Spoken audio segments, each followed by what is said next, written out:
गुरु ग्रंथ साहिब महाराज सच्चे पातशाह जी दी पावन पवित्र हजूरी अंदर गुरुद्वारा मंजी साहिब दीवान हाल सचखंड श्री हरमंदर साहिब श्री अमृतसर साहिब जी विखे दिन दे चौथे पैर दे सुंदर दीवान सजे हन। सजे हुए दीवाना अंदर अति सन्मानयोग रागी संघां पासों आप संगतां ने अमृतमयी इलाही गुरबाणी का कीर्तन श्रवण किया है। आओ गुर संगत जी, हुण समा है जो चल रही लड़ीवार गुर इतिहास की कथा आपां श्रवण करते आ रहे हाँ।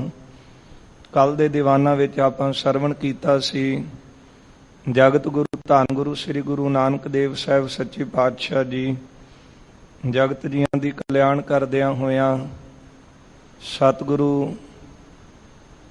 ਜਿਹੜਾ कटक जिला है उड़ीसा दे विच जिथे मंगू मठ स्थान है, अज गुरुद्वारा आरती साहिब सुशोभित है।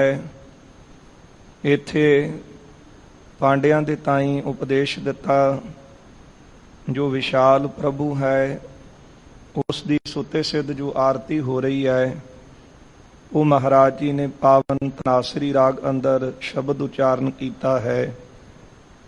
इस तो बाद सतगुरु अगे गए हैं, घने संघने जंगल दे विच पहुँचते हैं जिथे कलयुग तन धार के गुरु जी के सामने आउंदा है।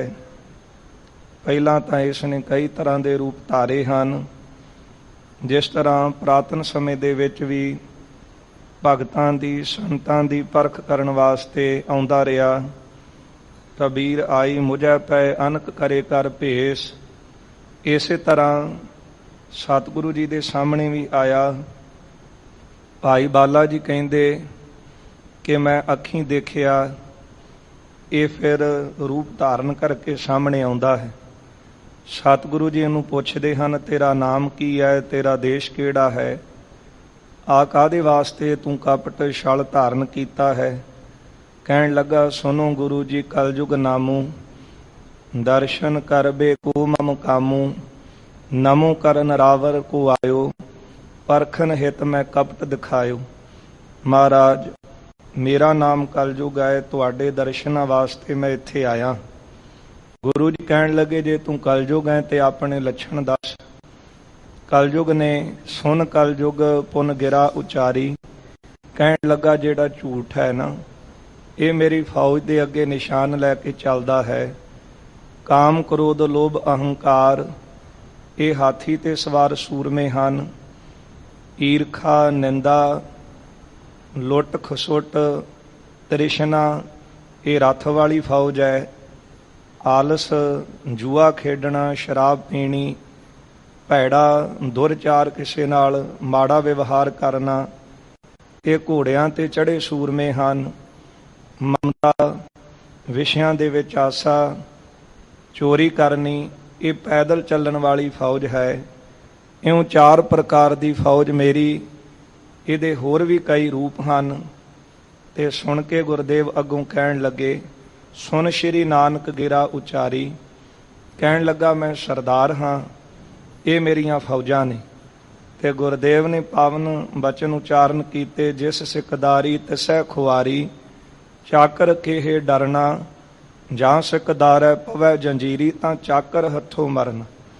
जिहड़ा सरदार हुंदा है ना उहदे गल 'च ही जंजीरां पैंदियां ने, संगल पैंदे ने। ते जिहड़े प्रभु दे चाकर हुंदे ने उहनां नूं किसे दा डर नहीं हुंदा, क्योंकि उहनां दी रखिया करन वाला तां प्रभु अकाल पुरख परमात्मा वाहिगुरु आप है। कलयुग कहण लगा सतगुरु ताइयों तां मैं चल के तुहाडी शरण च आया कि आप जी रबी मूरत हो, तुसीं अवतार धारिया है संसार दे उधार वास्ते। मेरे समय आप जी तन धार के आए हो ते मैं अपना आप सफला करन वास्ते तुहाडी शरण च आया। सतगुरु किरपा करो मेरे कोलों कुछ भेटा लै लो। कुछ सोहणे मंदिर जेड़े हीरे जड़त मैं आप जी दे चरनां च भेट करने चाहुंदा हाँ। सुन के गुरदेव ने पावन श्री राग अंदर ये जेड़ा पावन बचन सी उचारण कीता। राग श्री राग महला पहला घर पहला, मोती ता मंदिर ऊसरा है, रतनी ता होहे जड़ाओ, कस्तूर कुंगू अगर चंदन लीप आवे चाओ। मत देख भूला विसरै तेरा चित न आवे नाओ। हार बिन जियो जल बल जाओ, मैं अपना गुर पूछ देखिया वर नाही थाओ। ये पावन बचन उचारण कीते कि जे सोहणे मैल हीरे जड़त महल होण, जे उन्हां नूं देख के प्रभु दी याद भुल जावे तां फिर वो सारे बिरथे हन। पर ये भी पावन बचन आपां सतगुरां दे बाणी अंदर पढ़दे हां, जिथे नाम जपीਐ प्रभ प्यारे से अस्थिल सोए चौबारे। जिथे ਜਿਹੜੇ ਮਹਿਲਾਂ ਵਿੱਚ ਘਰਾਂ ਵਿੱਚ ਪ੍ਰਭੂ ਦਾ ਨਾਮ ਜਪਿਆ ਜਾਂਦਾ ਹੈ, ਜੇ ਮਹਿਲ ਦੇਖ ਕੇ ਸੋਹਣੇ ਘਰ ਦੇਖ ਕੇ ਪ੍ਰਭੂ ਦੀ ਯਾਦ ਹਿਰਦੇ ਵਿੱਚ ਵਸੀ ਹੈ, ਜੇ ਹਰ ਸਮੇਂ ਉੱਥੇ ਮਾਲਕ ਦਾ ਸ਼ੁਕਰ ਕੀਤਾ ਜਾਂਦਾ ਹੈ ਕਿ ਪ੍ਰਭੂ ਜੀ ਇਹ ਤੁਹਾਡੀ ਦਿੱਤੀ ਹੋਈ ਦਾਤ ਹੈ, ਤੇ ਫਿਰ ਗੁਰਦੇਵ ਕਹਿੰਦੇ ਉਹ ਜਿਹੜੇ ਮਹਿਲ ਨੇ ਉਹ ਸਦਾ ਵਾਸਤੇ ਹੀ ਵਸਦੇ ਰਹਿੰਦੇ। ਪਰ ਜਿਨ੍ਹਾਂ ਘਰਾਂ ਨੂੰ ਦੇਖ ਕੇ ਮਹੱਲਾਂ ਨੂੰ ਦੇਖ ਕੇ ਉਹਦੀ ਯਾਦ ਭੁੱਲ ਜਾਵੇ ਤੇ ਉਹ ਘਰ ਵੀ ਬਿਰਥੇ ਹਨ। ਫਿਰ ਕਹਿਣ ਲੱਗਾ ਕਿ ਤੁਹਾਨੂੰ ਮੈਂ ਰਿੱਧੀਆਂ ਸਿੱਧੀਆਂ ਦੇ ਦੇਣਾ, ਤੇ ਉਹਨਾਂ ਰਿੱਧੀਆਂ ਸਿੱਧੀਆਂ ਦੇ ਨਾਲ ਗੁਪਤ ਪ੍ਰਗਟ ਹੋ ਜਾਇਆ ਕਰੋ, ਲੋਕ ਤੁਹਾਡਾ ਆਦਰ ਮਾਣ ਬਹੁਤ ਕਰਨਗੇ।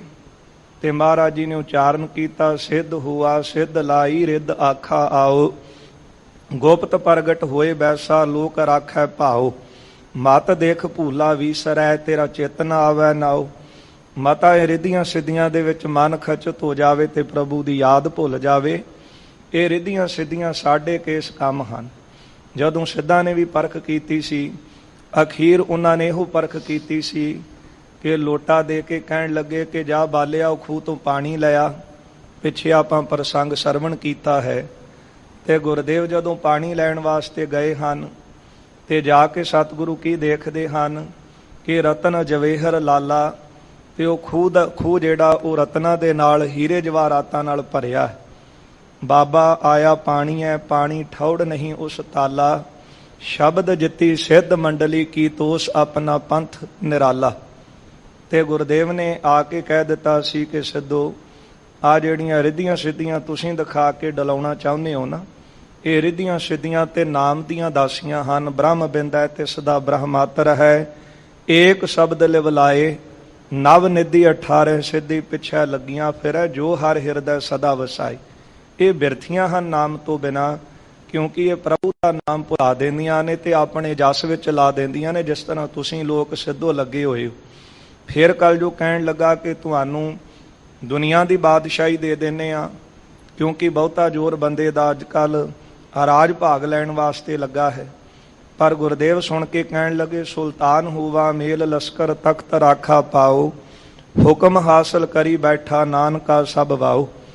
ਇਹ ਸਾਰੇ ਸੰਸਾਰ ਦਾ ਪਾਤਸ਼ਾਹ ਬਣ ਜਾ, ਸਾਰੇ ਜਿਹੜੇ ਤਖਤ ਮੇਰੇ ਚਰਨਾਂ 'ਚ ਆ ਜਾਣ। ਪਰ ਗੁਰਦੇਵ ਕਹਿੰਦੇ ਸਾਰਾ ਕੁਝ ਦੇਖ ਕੇ ਜੇ ਪ੍ਰਭੂ ਦੀ ਯਾਦ ਭੁੱਲ ਜਾਵੇ ਤੇ ਸਾਰਾ ਕੁਝ ਬਿਰਥ ਹੈ, ਹਵਾ ਦੇ ਤੁਲ ਹੈ। ਪਰ ਜੇ ਐਸਾ ਰਾਜ ਹੋਵੇ ਜਿਹੜਾ ਸ਼ੇਰੇ ਪੰਜਾਬ ਮਹਾਰਾਜਾ ਰਣਜੀਤ ਸਿੰਘ ਨੂੰ ਮਾਲਕ ਨੇ ਦਿੱਤਾ ਸੀ, ਉਹ ਰਾਜ ਭਾਗ ਦੇ ਵਿੱਚ ਉਹਨਾਂ ਨੇ ਗੁਰੂ ਕਲਗੀਧਰ ਸਾਹਿਬ ਮਹਾਰਾਜ ਸੱਚੇ ਪਾਤਸ਼ਾਹ ਦੀ ਬਖਸ਼ਿਸ਼ ਜਾਣ ਕੇ ਸੇਵਾ ਕੀਤੀ। ਜਦੋਂ ਵੀ ਸ਼ੇਰੇ ਪੰਜਾਬ ਮਹਾਰਾਜਾ ਰਣਜੀਤ ਸਿੰਘ ਆਪੇ ਆਪਣੇ ਸਿੰਘਾਸਨ ਤੇ ਆ ਕੇ ਬੈਠਦੇ, ਸਭ ਤੋਂ ਪਹਿਲਾਂ ਸਤਿਗੁਰਾਂ ਦੇ ਸ਼ਸਤਰਾਂ ਨੂੰ ਨਮਸਕਾਰ ਕਰਦੇ ਸਨ।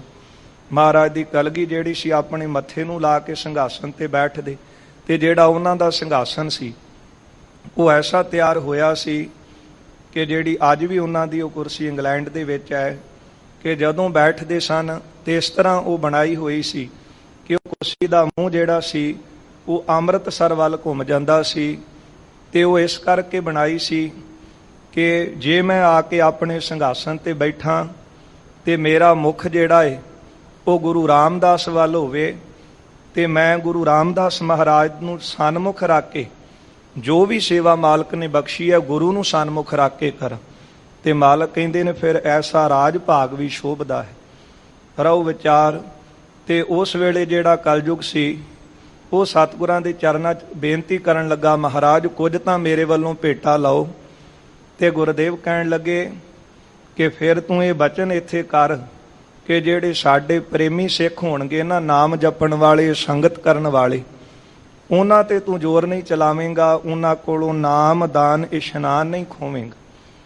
ਉਹ ਨਾਮ ਜਪ ਕੇ ਅੰਮ੍ਰਿਤ ਵੇਲੇ ਉੱਠ ਕੇ ਇਸ਼ਨਾਨ ਕਰਨਗੇ, ਨਾਮ ਜਪਣਗੇ, ਉਹਨਾਂ ਨੇੜੇ ਤੂੰ ਨਹੀਂ ਜਾਣਾ, ਸੰਗਤ ਨੂੰ ਤੂੰ ਤੰਗ ਨਹੀਂ ਕਰਨਾ। ਹੱਥ ਜੋੜ ਕੇ ਕਹਿਣ ਲੱਗਾ, ਮਹਾਰਾਜ ਮੈਂ ਤਾਂ ਤੁਹਾਡੇ ਹੁਕਮ ਵਿੱਚ ਹਾਂ, ਜਿਸ ਤਰ੍ਹਾਂ ਤੁਸੀਂ ਮੈਨੂੰ ਹੁਕਮ ਕਰੋਗੇ ਮੈਂ ਉਸੇ ਤਰ੍ਹਾਂ ਹੀ ਰਹਾਂਗਾ। ਜਿਸ ਤਰ੍ਹਾਂ ਅੱਗੇ ਕੁਝ ਆਪਣੇ ਲੱਛਣ ਦੱਸਦਾ ਹੈ। ਸਤਿਗੁਰੂ ਧੰਨ ਗੁਰੂ ਨਾਨਕ ਦੇਵ ਮਹਾਰਾਜ ਜੋ ਰੱਬੀ ਮੂਰਤ ਨੇ, ਸਾਰਿਆਂ ਦੇ ਸਾਂਝੇ ਹਨ, 84 ਲੱਖ ਜੂਨਾਂ ਦੇ, ਜਿਨ੍ਹਾਂ ਵਿੱਚ 1 ਜੂਨ ਇਹਨੂੰ ਵੀ ਪ੍ਰਾਪਤ ਹੋਈ ਹੈ। ਸੋ ਸਾਰਿਆਂ ਦੇ ਸਾਂਝੇ ਸਤਿਗੁਰੂ, ਜਿਨ੍ਹਾਂ ਦਾ ਉਪਦੇਸ਼ ਪਸ਼ੂ ਪ੍ਰੇਦ ਮੁਗਧ ਭਏ ਸਰੋਤੇ, ਪਸ਼ੂਆਂ ਨੇ, ਮੂਰਖਾਂ ਨੇ ਤੇ ਸਾਰਿਆਂ ਨੇ ਹੀ ਸਰੋਤੇ ਬਣ ਕੇ ਗੁਰੂ ਦੇ ਉਪਦੇਸ਼ ਨੂੰ ਸੁਣਿਆ ਅਤੇ ਧਾਰਨ ਕੀਤਾ ਹੈ। ਜਿਸ ਤਰ੍ਹਾਂ ਅੱਗੇ ਲੜੀਵਾਰ ਕਥਾ ਆ ਰਹੀ ਹੈ, ਆਓ ਗੁਰ ਸੰਗਤ ਜੀ ਮਨ ਬਿਰਤੀਆਂ ਗੁਰੂ ਚਰਨਾਂ ਵਿੱਚ ਇਕਾਗਰ ਕਰੀਏ। ਸਤਿਗੁਰੂ ਸਾਹਿਬ ਜੀ ਦੀ ਜੋ ਅੰਮ੍ਰਿਤਮਈ ਜੀਵਨ ਕੌਤਕਾਂ ਦੀ ਕਥਾ ਹੈ, ਇਸ ਅੰਮ੍ਰਿਤ ਨੂੰ ਕੰਨਾਂ ਨੂੰ ਡੂਨੇ ਬਣਾ ਲਈਏ, ਇਸ ਅੰਮ੍ਰਿਤ ਨੂੰ ਪੀਣਾ ਕਰੀਏ। ਆਪ ਸਮੁੱਚੀ ਸੰਗਤ ਦਿਓ ਅਸੀਸ, ਰਸਨਾ ਕਰੋ ਪਵਿੱਤਰ। ਸਤਿਗੁਰੂ ਜੀ ਨੂੰ ਅਦਬ ਦੇ ਨਾਲ ਅਸੀਸ ਝੁਕਾਉਂਦਿਆਂ ਪਿਆਰ ਸਤਿਕਾਰ ਸਹਿਤ ਲਵਾਓ ਹਾਜ਼ਰੀਆਂ। ਉਚਾਰਨ ਕਰੋ ਜੀ, ਸਤਿਨਾਮ ਸ੍ਰੀ ਵਾਹਿਗੁਰੂ ਸਾਹਿਬ ਜੀ, ਸਤਿਨਾਮ ਸ੍ਰੀ ਵਾਹਿਗੁਰੂ ਸਾਹਿਬ ਜੀ। ਦੋਹਰਾ ਏਕ ਓੰਕਾਰ ਆਇ ਸਮੁਝੈ, ਸੋ ਤੁਮ ਕਹੋ ਸੁਨਾਏ। ਜੋ ਸਤਿਗੁਰੂ ਜੀ ਏਕ ਓੰਕਾਰ ਨੇ, ਆਪ ਜੀ ਨੇ, ਸ੍ਰਿਸ਼ਟੀ ਰਚਨਹਾਰ ਸੁਆਮੀ ਜੀ ਨੇ ਮੈਨੂੰ ਆਗਿਆ ਕੀਤੀ ਹੈ, ਉਹ ਮੈਂ ਇੱਥੇ ਦੱਸਦਾ ਹਾਂ। ਬੁੱਧ ਸਭਨ ਵਿਪਰੀਤ ਕਾਰ, ਦੇਹੋ ਕੋ ਕਰਮ ਚਲਾਏ। ਕਿ ਮੇਰੇ ਸਮੇਂ ਦੇ ਵਿੱਚ ਇਹ ਪ੍ਰਭਾਵ ਜ਼ਿਆਦਾ ਰਹੇਗਾ ਕਿ ਜਿਹੜੇ ਸੰਗਤ ਤੋਂ, ਨਾਮ ਤੋਂ ਹੀਣੇ ਨੇ, ਉਹਨਾਂ ਦੀ ਉਲਟੀ ਬੁੱਧੀ ਜਿਹੜੀ ਹੈ ਉਹ ਉਲਟ ਹੋਵੇਗੀ, ਤੇ ਜਿਹੜੇ ਕੁਕਰਮਾਂ ਦੇ ਵਿੱਚ, ਮਾੜੇ ਕੰਮਾਂ ਦੇ ਵਿੱਚ ਲੱਗਣਗੇ, ਬੁੱਧੀ ਉਲਟ ਹੋਣ ਕਰਕੇ ਚਾਉ ਪਈ ਚੋਰੀ ਯਾਰੀ ਨਿੰਦਾ ਕੂਰੰ, ਇਹ ਪ੍ਰਧਾਨ ਰਹਿਣਗੇ। ਚੋਰੀ, ਯਾਰੀ, ਨਿੰਦਿਆ ਅਤੇ ਝੂਠ। ਲੰਪਟ ਲੋਭੀ ਤ੍ਰਿਸ਼ਨਾ ਭੂਰੰ, ਤ੍ਰਿਸ਼ਨਾ ਦੇ ਵਿੱਚ ਲੋਭੀ ਜਿਹੜੇ ਹਨ ਉਹ ਲੱਗੇ ਰਹਿਣਗੇ। ਬਾਟ ਪਾਰ ਸੋ ਸੂਰ ਕਹਾਵਾਹੇ, ਜਿਹੜੇ ਲੁਟੇਰੇ ਹਨ, ਲੁੱਟਣ ਵਾਲੇ, ਭਾਵੇਂ ਕੋ ਕਿਤੇ ਬੈਠਾ ਲੁੱਟ ਰਿਹਾ ਹੈ, ਉਹਨੂੰ ਲੋਕ ਸੂਰਮਾ ਕਹਿਣਗੇ ਕਿ ਇਹ ਬੜਾ ਵੱਡਾ ਸੂਰਮਾ ਹੈ, ਇਹ ਬੜਾ ਚਲਾਕ ਹੈ, ਬੜਾ ਸਿਆਣਾ ਹੈ, ਕਿ ਕਿਸ ਤਰ੍ਹਾਂ ਇਹ ਬੰਦਿਆਂ ਨੂੰ ਲੁੱਟ ਲੈਂਦਾ ਹੈ। ਤੇ ਉਹਦੀ ਬੱਲੇ ਬੱਲੇ ਕਰਨਗੇ, ਵਾਵਾ ਵਾਵਾ ਉਹਦੀ ਹੋਵੇਗੀ ਜਿਹੜੇ ਲੁਟੇਰੇ ਹੋਣਗੇ। ਵਿਸ਼ਨ ਬੜੇ ਆਦਰ ਕੋ ਪਾਵਾ ਹੈ, ਜਿਹੜੇ ਚੁਗਲ ਨੇ ਨਾ, ਜਿਨ੍ਹਾਂ ਨੂੰ ਨਿੰਦਿਆ ਕਰਨ ਦੀ, ਚੁਗਲੀ ਕਰਨ ਦੀ ਆਦਤ ਹੈ, ਉਹ ਮਾਨ ਸਨਮਾਨ ਪਾਉਣਗੇ। ਨਹੀਂ ਤਾਂ ਇਦਾਂ ਹੁੰਦਾ ਹੈ ਕਿ ਜਿਹੜਾ ਚੁਗਲ ਹੈ ਉਹਦਾ ਤੇ ਮੂੰਹ ਕਾਲਾ ਹੀ ਹੁੰਦਾ ਹੈ। ਗੁਰਦੇਵ ਕਹਿੰਦੇ ਨੇ ਦੋਨਾਂ ਲੋਕਾਂ ਦੇ ਵਿੱਚ, ਲੋਕ ਵਿੱਚ ਵੀ ਤੇ ਪਰਲੋਕ ਵਿੱਚ ਵੀ। ਪਰ ਕਲਯੁਗ ਕਹਿੰਦਾ ਹੈ ਕਿ ਮੇਰਾ ਸਮਾਂ ਐਸਾ ਹੈ ਕਿ ਜਿਹੜੇ ਚੁਗਲ ਹਨ, ਨਿੰਦਕ ਹਨ, ਉਹ ਬਹੁਤਾ ਆਦਰ ਪਾਉਣਗੇ। ਤੇ ਦੇਖਦੇ ਹੀ ਆ ਕਿ ਜੇ ਕਿਤੇ ਗੁਰੂ ਦੀ ਗੱਲ ਕੋਈ ਕਰੇ, ਸੁਣਾਵੇ, ਤਾਂ ਉੱਥੇ ਸਰੋਤੇ ਕਿੰਨੇ ਕੁ ਹੋਣਗੇ। ਤੇ ਜਿਹੜਾ ਕੋਈ ਕਿਸੇ ਦੀ ਨਿੰਦਿਆ ਕਰਦਾ ਹੈ, ਉਹਦੀ ਗੱਲ ਸੁਣਨ ਨੂੰ ਸਾਰੇ ਹੀ ਧਿਆਨ ਦੇ ਨਾਲ ਬੈਠ ਜਾਣਗੇ। ਇਹ ਕਲਯੁਗ ਦਾ ਐਸਾ ਪ੍ਰਭਾਵ ਹੈ। ਤੇ ਉਹ ਬੋਲਣ ਵਾਲਿਆਂ ਦੇ ਉੱਤੇ ਵੀ ਇੰਨਾ ਪ੍ਰਭਾਵ ਹੋਵੇਗਾ ਕਿ ਬੜੀ ਚਲਾਕੀ ਦੇ ਨਾਲ, ਸਿਆਣਪ ਦੇ ਨਾਲ ਲੋਕਾਂ ਦਾ ਮਨ ਜਿਹੜਾ ਹੈ ਸੋ ਆਪਣੇ ਵੱਲ ਖਿੱਚਣਗੇ, ਗੱਲਾਂ ਕਰਕੇ ਦੂਜਿਆਂ ਦੀਆਂ। ਤੇ ਹੁਣ ਸਰੋਤੇ ਵੀ ਕਈ ਵਾਰੀ ਕਹਿੰਦੇ ਸੁਣੇ ਨੇ ਜੀ, ਕੋਈ ਸੱਚੀ ਗੱਲ ਸੁਣਾਓ। ਤੇ ਪਹਿਲਾਂ ਵੀ ਕਈ ਵਾਰ ਬੇਨਤੀ ਕੀਤੀ ਹੈ ਕਿ ਬਾਣੀ ਤੋਂ ਵੱਡਾ ਸੱਚ ਕੋਈ ਨਹੀਂ, ਗੁਰੂ ਦੀ ਗੱਲ ਤੋਂ ਵੱਡਾ ਸੱਚ ਕਿਹੜਾ ਹੈ। ਬਾਕੀ ਜੋ ਵੀ ਆਪਾਂ ਗੱਲ ਕਰਦੇ ਹਾਂ, ਗੁਰਦੇਵ ਦਾ ਪਾਵਨ ਬਚਨ ਬਾਣੀ ਅੰਦਰ ਪੜ੍ਹਦੇ ਹਾਂ ਕਿ ਜੋ ਕੁਝ ਵੀ ਦਿਸਦਾ ਹੈ ਉਹ ਨਾਸਵੰਤ ਹੈ। ਨਾਮ ਰਹਿਓ ਸਾਧੂ ਰਹਿਓ, ਰਹਿਓ ਗੁਰ ਗੋਬਿੰਦ। ਤੇ ਹੁਣ ਰਹਿਣ ਵਾਲਾ ਕੌਣ ਹੈ? ਪ੍ਰਭੂ ਦਾ ਨਾਮ ਰਹਿਣ ਵਾਲਾ ਹੈ। ਪ੍ਰਭੂ ਆਪ ਸਤ ਸਰੂਪ ਹੈ। ਤੇ ਉਹਦੇ ਜਿਹੜੇ ਪਿਆਰੇ ਸੰਤ ਜਨ, ਸਾਧੂ ਜਨ ਹਨ, ਉਹ ਸਦੀਵ ਕਾਲ ਰਹਿੰਦੇ। ਪਰ ਹੁਣ ਕਲਯੁਗ ਦਾ ਐਸਾ ਪ੍ਰਭਾਵ ਕਿ ਨਾ ਤੇ ਕੋਈ ਪ੍ਰਭੂ ਦੀ ਗੱਲ ਕਰ ਰਿਹਾ, ਨਾ ਨਾਮ ਦੀ। ਨਾਮ ਤੋਂ ਵੀ ਤੋੜਿਆ ਜਾ ਰਿਹਾ ਹੈ ਤੇ ਸੰਤਾਂ ਸਾਧੂਆਂ ਦੀ ਨਿੰਦਿਆ ਕੀਤੀ ਜਾਂਦੀ ਹੈ।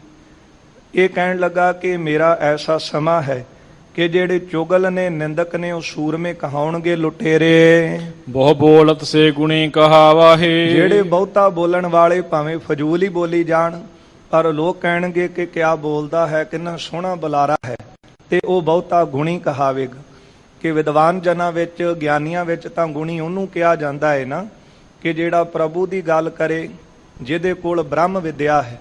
ਪਰ ਇੱਥੇ ਗੁਣੀ ਉਹਨੂੰ ਕਿਹਾ ਜਾਵੇਗਾ ਜਿਹੜਾ ਬਹੁਤੀਆਂ ਗੱਲਾਂ ਕਰਨ ਵਾਲਾ, ਦੂਜਿਆਂ ਦੇ ਔਗਣ ਫਰੋਲਣ ਵਾਲਾ ਹੋਵੇਗਾ, ਉਹਨੂੰ ਕਿਹਾ ਜਾਵੇਗਾ ਕਿ ਬਹੁਤਾ ਗੁਣੀ ਹੈ। ਸਾਚ ਕਹੈ ਤਿਸ ਸੱਠ ਠਹਿਰਾਵਾ ਹੈ। ਜੇ ਕੋਈ ਸੱਚ ਕਹਿਣ ਵਾਲਾ ਹੋਵੇਗਾ ਉਹਨੂੰ ਮੂਰਖ ਕਿਹਾ ਜਾਵੇਗਾ, ਤੇ ਜਿਹੜਾ ਝੂਠ ਬੋਲੇਗਾ, ਨਿੰਦਿਆ ਕਰੇਗਾ, ਕਿਸੇ ਦੀ ਮੈਲ ਧੋਵੇਗਾ, ਉਹਨੂੰ ਗੁਣੀ ਕਹਿਣਗੇ। ਗੁਣੀਆਂ ਕੇਰ ਨਿਰਾਦਰ ਹੋਊ। ਜਿਹੜੇ ਗੁਣੀ ਜਨ ਹਨ, ਜਿਹੜੇ ਬ੍ਰਹਮ ਵਿਦਿਆ ਨੂੰ ਜਾਣਦੇ ਹਨ, ਉਹ ਗੁਣੀ ਜਨ ਜਿਹੜੇ ਨੇ ਉਹਨਾਂ ਦਾ ਨਿਰਾਦਰ ਹੋਵੇਗਾ। ਭੂਪ ਨਿਕਟ ਬੈਠੇ ਸੱਠ ਜੋ। ਤੇ ਰਾਜਿਆਂ ਦੇ ਕੋਲ ਜਿਹੜੇ ਮੂਰਖ ਨੇ ਨਾ, ਉਹ ਜਾ ਕੇ ਬੈਠਣਗੇ, ਆਪ ਵੀ ਉਹ ਮੂਰਖ ਹੋਣਗੇ ਤੇ ਰਾਜਿਆਂ ਦੀ ਮੱਤ ਵੀ ਜਿਹੜੀ ਹੈ ਉਹ ਖਰਾਬ ਕਰਨਗੇ ਕੋਲ ਬੈਠ ਕੇ। ਦੋਹਰਾ ਕਲਮਲ ਆਲਿਆ ਹੋਏ ਨਰ। ਲੋਕਾਂ ਦੀ ਬੁੱਧੀ ਜਿਹੜੀ ਹੈ ਉਹ ਪਾਪਾਂ ਦਾ ਘਰ ਹੋਵੇਗੀ। ਕਿਰਪਨ ਨ ਕਰਹੀ ਦਾਨ। ਇੰਨੇ ਕੰਜੂਸ ਹੋ ਜਾਣਗੇ ਕਿ ਦਾਨ ਵੀ ਕਰਨੋਂ ਡਰਨਗੇ। ਹੁਣ ਹੀ ਡਰਨ ਲੱਗ ਪਿਆ, ਆਉਣ ਵਾਲਾ ਸਮਾਂ ਤੇ ਮਾਲਕ ਹੀ ਜਾਣਦਾ ਹੈ ਨਾ ਕੈਸਾ ਹੋਵੇਗਾ, ਕਿ ਜਿਹੜੇ ਇੰਨੇ ਕੰਜੂਸ ਹੋਣਗੇ ਕਿ ਦਾਨ ਕਰਨ ਤੋਂ ਵੀ ਬਹੁਤ ਡਰਨਗੇ। ਧਰਮ ਹੈ ਤੇ ਵਿਪਰੀਤ ਹੋਏ। ਧਰਮ ਤੋਂ ਬੁੱਧੀ ਉਲਟ ਹੋ ਜਾਵੇਗੀ। ਭਾਵ ਹੈ ਕਸ਼ਟ ਨਿਦਾਨ। ਪਰ ਅਖੀਰ ਨੂੰ ਇਹਦਾ ਜਿਹੜਾ ਲੇਖਾ ਹੈ ਉਹ ਤਾਂ ਦੇਣਾ ਹੀ ਪੈਣਾ ਹੈ ਨਾ। ਜਿਨ੍ਹਾਂ ਈਰਖਾ, ਨਿੰਦਿਆ, ਚੁਗਲੀ ਕੀਤੀ ਹੈ, ਦੂਜਿਆਂ ਦੀ ਮੈਰ ਫਰੋਲੀ, ਕੱਪੜੇ ਧੋਤੇ ਨੇ, ਤੇ ਫਿਰ ਉਹਦਾ ਅੰਤ ਨੂੰ ਤਾਂ ਲੇਖਾ ਦੇਣਾ ਪਵੇਗਾ। ਪਰ ਜਿਹੜਾ ਇਹ ਸਮਾਂ ਚੱਲਦਾ ਹੋਵੇਗਾ, ਉਸ ਸਮੇਂ ਉਹ ਬਹੁਤਾ ਸਨਮਾਨ ਪਾਉਣਗੇ, ਉਹ ਬਹੁਤੇ ਗੁਣੀ ਕਹਾਉਣਗੇ। ਚੌਪਈ ਦਿਜ ਵਿਵਹਾਰੇ ਬਾਹੁਰ ਕਿਸਾਨਾ। ਜਿਹੜੇ ਬ੍ਰਾਹਮਣ ਹਨ, ਜਿਨ੍ਹਾਂ ਦਾ ਇਸ ਤਰ੍ਹਾਂ ਦਾ ਵਿਵਹਾਰ ਹੋਵੇਗਾ, ਭਾਵ ਜਿਹੜੇ ਪੰਡਤ ਜਾਣੇ, ਜਿਨ੍ਹਾਂ ਨੂੰ ਲੋਕ ਦੇਖ ਕਰਕੇ ਕਿ ਆਪਣੇ ਸਹੀ ਰਸਤੇ ਤੇ ਚੱਲਦੇ ਸਨ, ਕਿ ਕਿਸਾਨਾਂ ਵਰਗਾ ਜਿਨ੍ਹਾਂ ਦਾ ਸੋ ਵਿਵਹਾਰ ਹੋ ਜਾਵੇਗਾ। ਜਿਸ ਤਰ੍ਹਾਂ ਕਿਸਾਨ ਖੇਤ ਬੀਜਦਾ ਹੈ ਮੁਨਾਫੇ ਵਾਸਤੇ, ਇਸੇ ਤਰ੍ਹਾਂ ਉਹ ਕਿਸਾਨ ਜਿਹੜੇ ਜਿਹੜੇ ਪੰਡਤ ਹਨ, ਬ੍ਰਾਹਮਣ ਵਿਦਿਆ ਪੜਨਗੇ ਕੇਵਲ ਆਪਣੇ ਪੇਟ ਦੀ ਪੂਰਤੀ ਵਾਸਤੇ। ਤਿਨ ਕੋ ਆਦਰ ਹੋਏ ਮਹਾਨਾ। ਉਹਨਾਂ ਦਾ ਵੱਡਾ ਆਦਰ ਹੋਵੇਗਾ। ਤੇ ਆਪਾਂ ਦੇਖਦੇ ਹਾਂ ਕਿ ਜਿਹੜੇ ਪੇਟ ਦੀ ਪੂਰਤੀ ਵਾਸਤੇ ਗਾਉਂਦੇ ਤੇ ਸੁਣਾਉਂਦੇ ਨੇ, ਉਹਨਾਂ ਦਾ ਦੁਨੀਆ ਵਿੱਚ, ਸੰਸਾਰ ਵਿੱਚ ਮਾਣ ਹੁੰਦਾ ਹੈ। ਭਾਵੇਂ ਲੋਕ ਦੇਖਦੇ ਵੀ ਨੇ ਕਿ ਕੇਵਲ ਪੇਟ ਭਰਨ ਵਾਸਤੇ, ਆਪਣੀ ਰੋਜੀ ਵਾਸਤੇ ਇਹ ਕੇਵਲ ਕਹਿ ਸੁਣ ਰਹੇ ਹਨ, ਪਰ ਫਿਰ ਵੀ ਉਹਨਾਂ ਦਾ ਬਹੁਤਾ ਮਾਣ ਹੋਵੇਗਾ। ਵੇਦ ਪਾਠ ਕੀ ਤਤ ਵਿਚਾਰੀ। ਜਿਹੜੇ ਤਤ ਨੂੰ ਜਾਣਨ ਵਾਲੇ ਹੋਣਗੇ, ਜਿਹੜੇ ਗ੍ਰੰਥਾਂ ਨੂੰ ਪੜ੍ਹਨ ਵਾਲੇ ਹੋਣਗੇ, ਜਿਹੜੇ ਜੀਵਨ ਮਨੋਰਥ ਨੂੰ ਸਮਝਣ ਵਾਲੇ ਹੋਣਗੇ। ਤਿਨਹਿ ਕਹਿਤ ਇਹ ਫਿਰਤ ਖੁਆਰੀ। ਇਹਨਾਂ ਨੂੰ ਕਿਹਾ ਜਾਵੇਗਾ ਕਿ ਫਜ਼ੂਲ ਹੀ ਫਿਰ ਰਹੇ। ਤੇ ਇਸ ਤਰ੍ਹਾਂ ਹੋ ਨਹੀਂ ਰਿਹਾ ਕਿ ਜਿਹੜੇ ਕੇਵਲ ਨਿਸ਼ਕਾਮ ਹੋ ਕਰਕੇ ਤੁਰੇ ਹਨ, ਆਪ ਤੁਰੇ ਹਨ ਤੇ ਦੂਜਿਆਂ ਨੂੰ ਵੀ ਤੋਰਦੇ। ਜਿਸ ਤਰ੍ਹਾਂ ਮਹਾਂਪੁਰਖਾਂ ਨੇ, ਸੰਤ ਜਨਾਂ ਨੇ, ਉਹਨਾਂ ਨੇ ਆਪਣੇ ਪੇਟ ਦੀ ਪੂਰਤੀ ਲਈ ਜਾਂ ਉਪਜੀਵਕਾ ਵਾਸਤੇ ਪ੍ਰਚਾਰ ਨਹੀਂ ਕੀਤਾ। ਉਹਨਾਂ ਨੇ ਤਾਂ ਸੰਸਾਰ ਦੇ ਵਿੱਚੋਂ ਜੀਵਾਂ ਦਾ ਭਲਾ ਕਰਨ ਵਾਸਤੇ, ਇਹਨਾਂ ਦਾ ਉਧਾਰ ਕਰਨ ਵਾਸਤੇ, ਪੁਰਾਣੇ ਸਮਿਆਂ 'ਚ ਮਹਾਂਪੁਰਖਾਂ ਨੇ ਸਾਈਕਲਾਂ ਤੇ ਜਾ ਜਾ ਕੇ ਪ੍ਰਚਾਰ ਕੀਤਾ। ਹਜ਼ਾਰਾਂ ਨੂੰ, ਲੱਖਾਂ ਨੂੰ ਗੁਰੂ ਕੇ ਜਹਾਜ਼ੇ ਚਾੜਿਆ, ਅੰਮ੍ਰਿਤ ਛਕਾ ਕੇ, ਖੰਡੇ ਬਾਟੇ ਦੀ ਪੌਲ ਦੇ ਕੇ। ਪਰ ਜਦ ਅੱਜ ਦੇ ਸਮੇਂ ਦੀ ਗੱਲ ਚੱਲਦੀ ਹੈ ਤੇ ਉਹਨਾਂ ਨੂੰ ਵੀ ਇਸ ਤਰ੍ਹਾਂ ਕਿਹਾ ਜਾਂਦਾ ਕਿ ਜੀ ਇਹ ਫਜ਼ੂਲ ਹੀ ਬੋਲਦੇ ਰਹੇ। ਜੋ ਕੁਝ ਕੀਤਾ ਇਹ ਫਜ਼ੂਲ ਵਿੱਚ ਕੀਤਾ ਹੈ। ਕਿ ਜੇ ਨਾਮ ਜਪਣ ਵਾਸਤੇ ਕਿਹਾ, ਪ੍ਰਭੂ ਦੀ ਭਗਤੀ ਕਰਨ ਵਾਸਤੇ ਜਦੋਂ ਉਹਨਾਂ ਨੇ ਪ੍ਰਚਾਰ ਕੀਤਾ, ਤੇ ਅਜੋਕੇ ਸਮੇਂ ਦੇ ਜਿਹੜੇ ਵਿਦਵਾਨ ਜਨ, ਜਿਨ੍ਹਾਂ ਨੇ ਆਪ ਤਾਂ ਕੁਝ ਪੜ੍ਹਿਆ ਨਹੀਂ, ਤੇ ਇਹ ਉਹਨਾਂ ਦੇ ਤਾਂ ਹੀ ਵੀ ਕਹਿੰਦੇ ਹਨ ਕਿ ਸਾਰਾ ਕੁਝ ਫਜ਼ੂਲ ਹੀ ਕੀਤਾ ਹੈ। ਭੂਪ ਕਹੈ ਹਮਕੋ ਨਿਤ ਟੋਟੂ। ਜਿਹੜੇ ਰਾਜੇ ਨੇ ਉਹ ਕਹਿਣਗੇ ਕਿ ਅਸੀਂ ਲੁੱਟੇ ਗਏ, ਸਾਨੂੰ ਖਜ਼ਾਨੇ ਖਾਲੀ ਹੋ ਗਏ, ਸਾਡੇ ਖਜ਼ਾਨੇ ਖਤਮ ਹਨ। ਪ੍ਰਜਾ ਕਹੇ ਹਮ ਲੇਖ ਸੋਟੂ। ਤੇ ਜਿਹੜੀ ਪ੍ਰਜਾ ਹੈ ਨਾ, ਉਹ ਇਹੋ ਹੀ ਕਹੀ ਜਾਵੇਗੀ ਕਿ ਰਾਜਿਆਂ ਨੇ ਸਾਨੂੰ ਲੁੱਟ ਲਿਆ, ਰਾਜਿਆਂ ਨੇ ਲੁੱਟ ਲਿਆ। ਤੇ ਇਸੇ ਤਰ੍ਹਾਂ ਹੀ ਹੋ ਰਿਹਾ ਹੈ।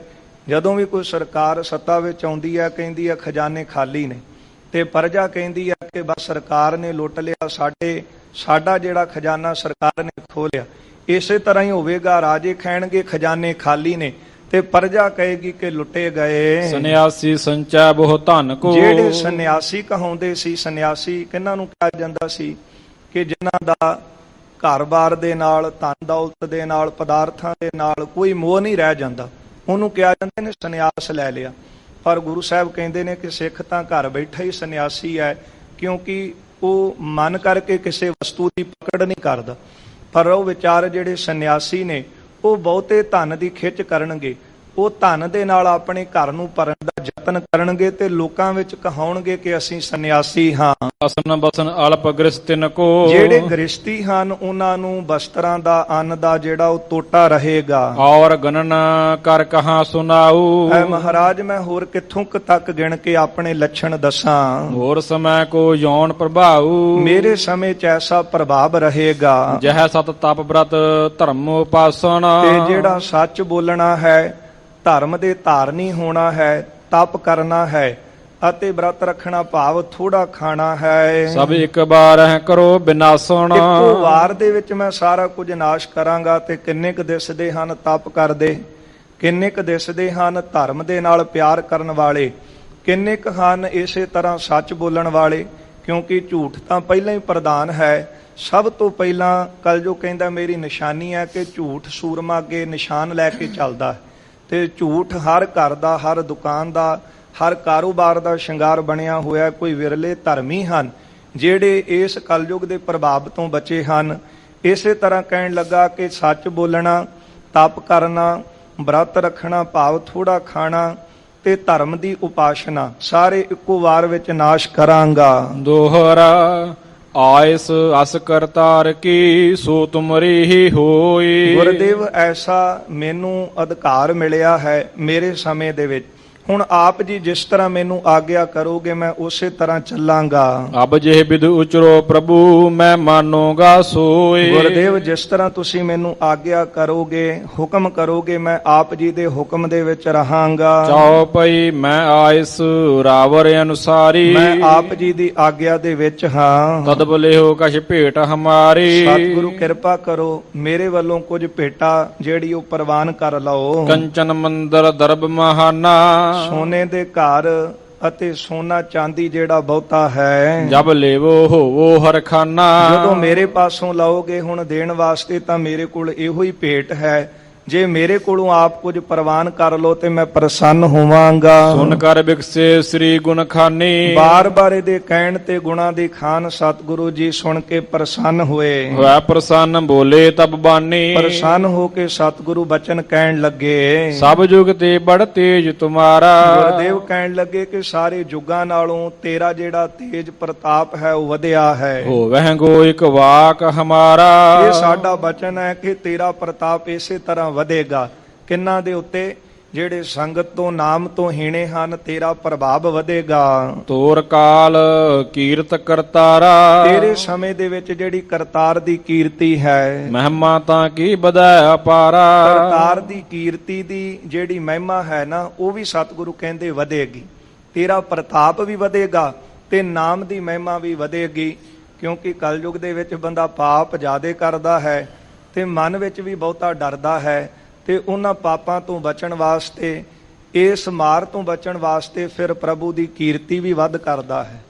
ਤੇ ਇਸ ਕਰਕੇ ਗੁਰਦੇਵ ਕਹਿੰਦੇ ਤੇਰੇ ਸਮੇਂ ਤੇਰਾ ਪ੍ਰਭਾਵ ਜਿਉਂ-ਜਿਉਂ ਵਧੇਗਾ ਤਿਉਂ-ਤਿਉਂ ਗੁਰਦੇਵ ਕਹਿੰਦੇ ਕੀਰਤੀ ਵੀ ਵਧੇਗੀ। ਕਿਉਂਕਿ ਜਿਹੜੇ ਸਾਡੇ ਪ੍ਰੇਮੀ ਸਿੱਖ ਹਨ ਉਹ ਇਸ ਤੋਂ ਬਚਣ ਵਾਸਤੇ ਵੱਧ ਤੋਂ ਵੱਧ ਨਾਮ ਜਪਣਗੇ, ਪ੍ਰਭੂ ਦੀ ਕੀਰਤੀ ਕਰਨਗੇ, ਪ੍ਰਭੂ ਦਾ ਜਸ ਗਾਉਣਗੇ। ਲੱਖ ਬਰਖ ਸਤਜੁਗ ਜੋ ਕਰਾਈ, ਸਤਜੁਗ ਦੇ ਵਿੱਚ ਲੱਖ ਵਰੇ ਉਮਰ ਹੁੰਦੀ ਸੀ। ਆਯੁਤ ਬਰਖ ਤ੍ਰੇਤੇ ਜਿਤ ਧਰਈ, ਤ੍ਰੇਤੇ ਦੇ ਵਿੱਚ 10,000 ਵਰਾ ਦੇ ਵਿੱਚ ਮਨੁੱਖ ਕਰਮ ਕਰਦਾ ਸੀ। ਦੁਆਪਰ ਕਰਤ ਜੇ ਬਰਖ ਹਜ਼ਾਰਾ, ਤੇ ਦੁਆਪਰ ਦੇ ਵਿੱਚ 1000 ਸਾਲ ਉਹ ਕਠਨ ਤਪ ਕਰਦੇ ਸਨ। ਸੋ ਕਲ ਅਲਪ ਕਾਲ ਸੁਖ ਸਾਰਾ, ਸਤਿਗੁਰੂ ਕਹਿਣ ਲੱਗੇ ਕਲਯੁਗ ਦੇ ਸਮੇਂ ਦੇ ਵਿੱਚ ਸੁੱਖਾਂ ਦਾ ਜਿਹੜਾ ਮੁੱਢ ਹੈ, ਸੁੱਖ ਦੇਣ ਵਾਲਾ, ਥੋੜਾ ਸਮੇਂ ਦੇ ਵਿੱਚ ਵੀ ਜੇ ਕੋਈ ਕਲਯੁਗ ਦੇ ਵਿੱਚ ਨਾਮ ਜਪੇਗਾ ਤੇ ਉਹਨੂੰ ਭਾਰੀ ਸੁੱਖ ਮਿਲੇਗਾ।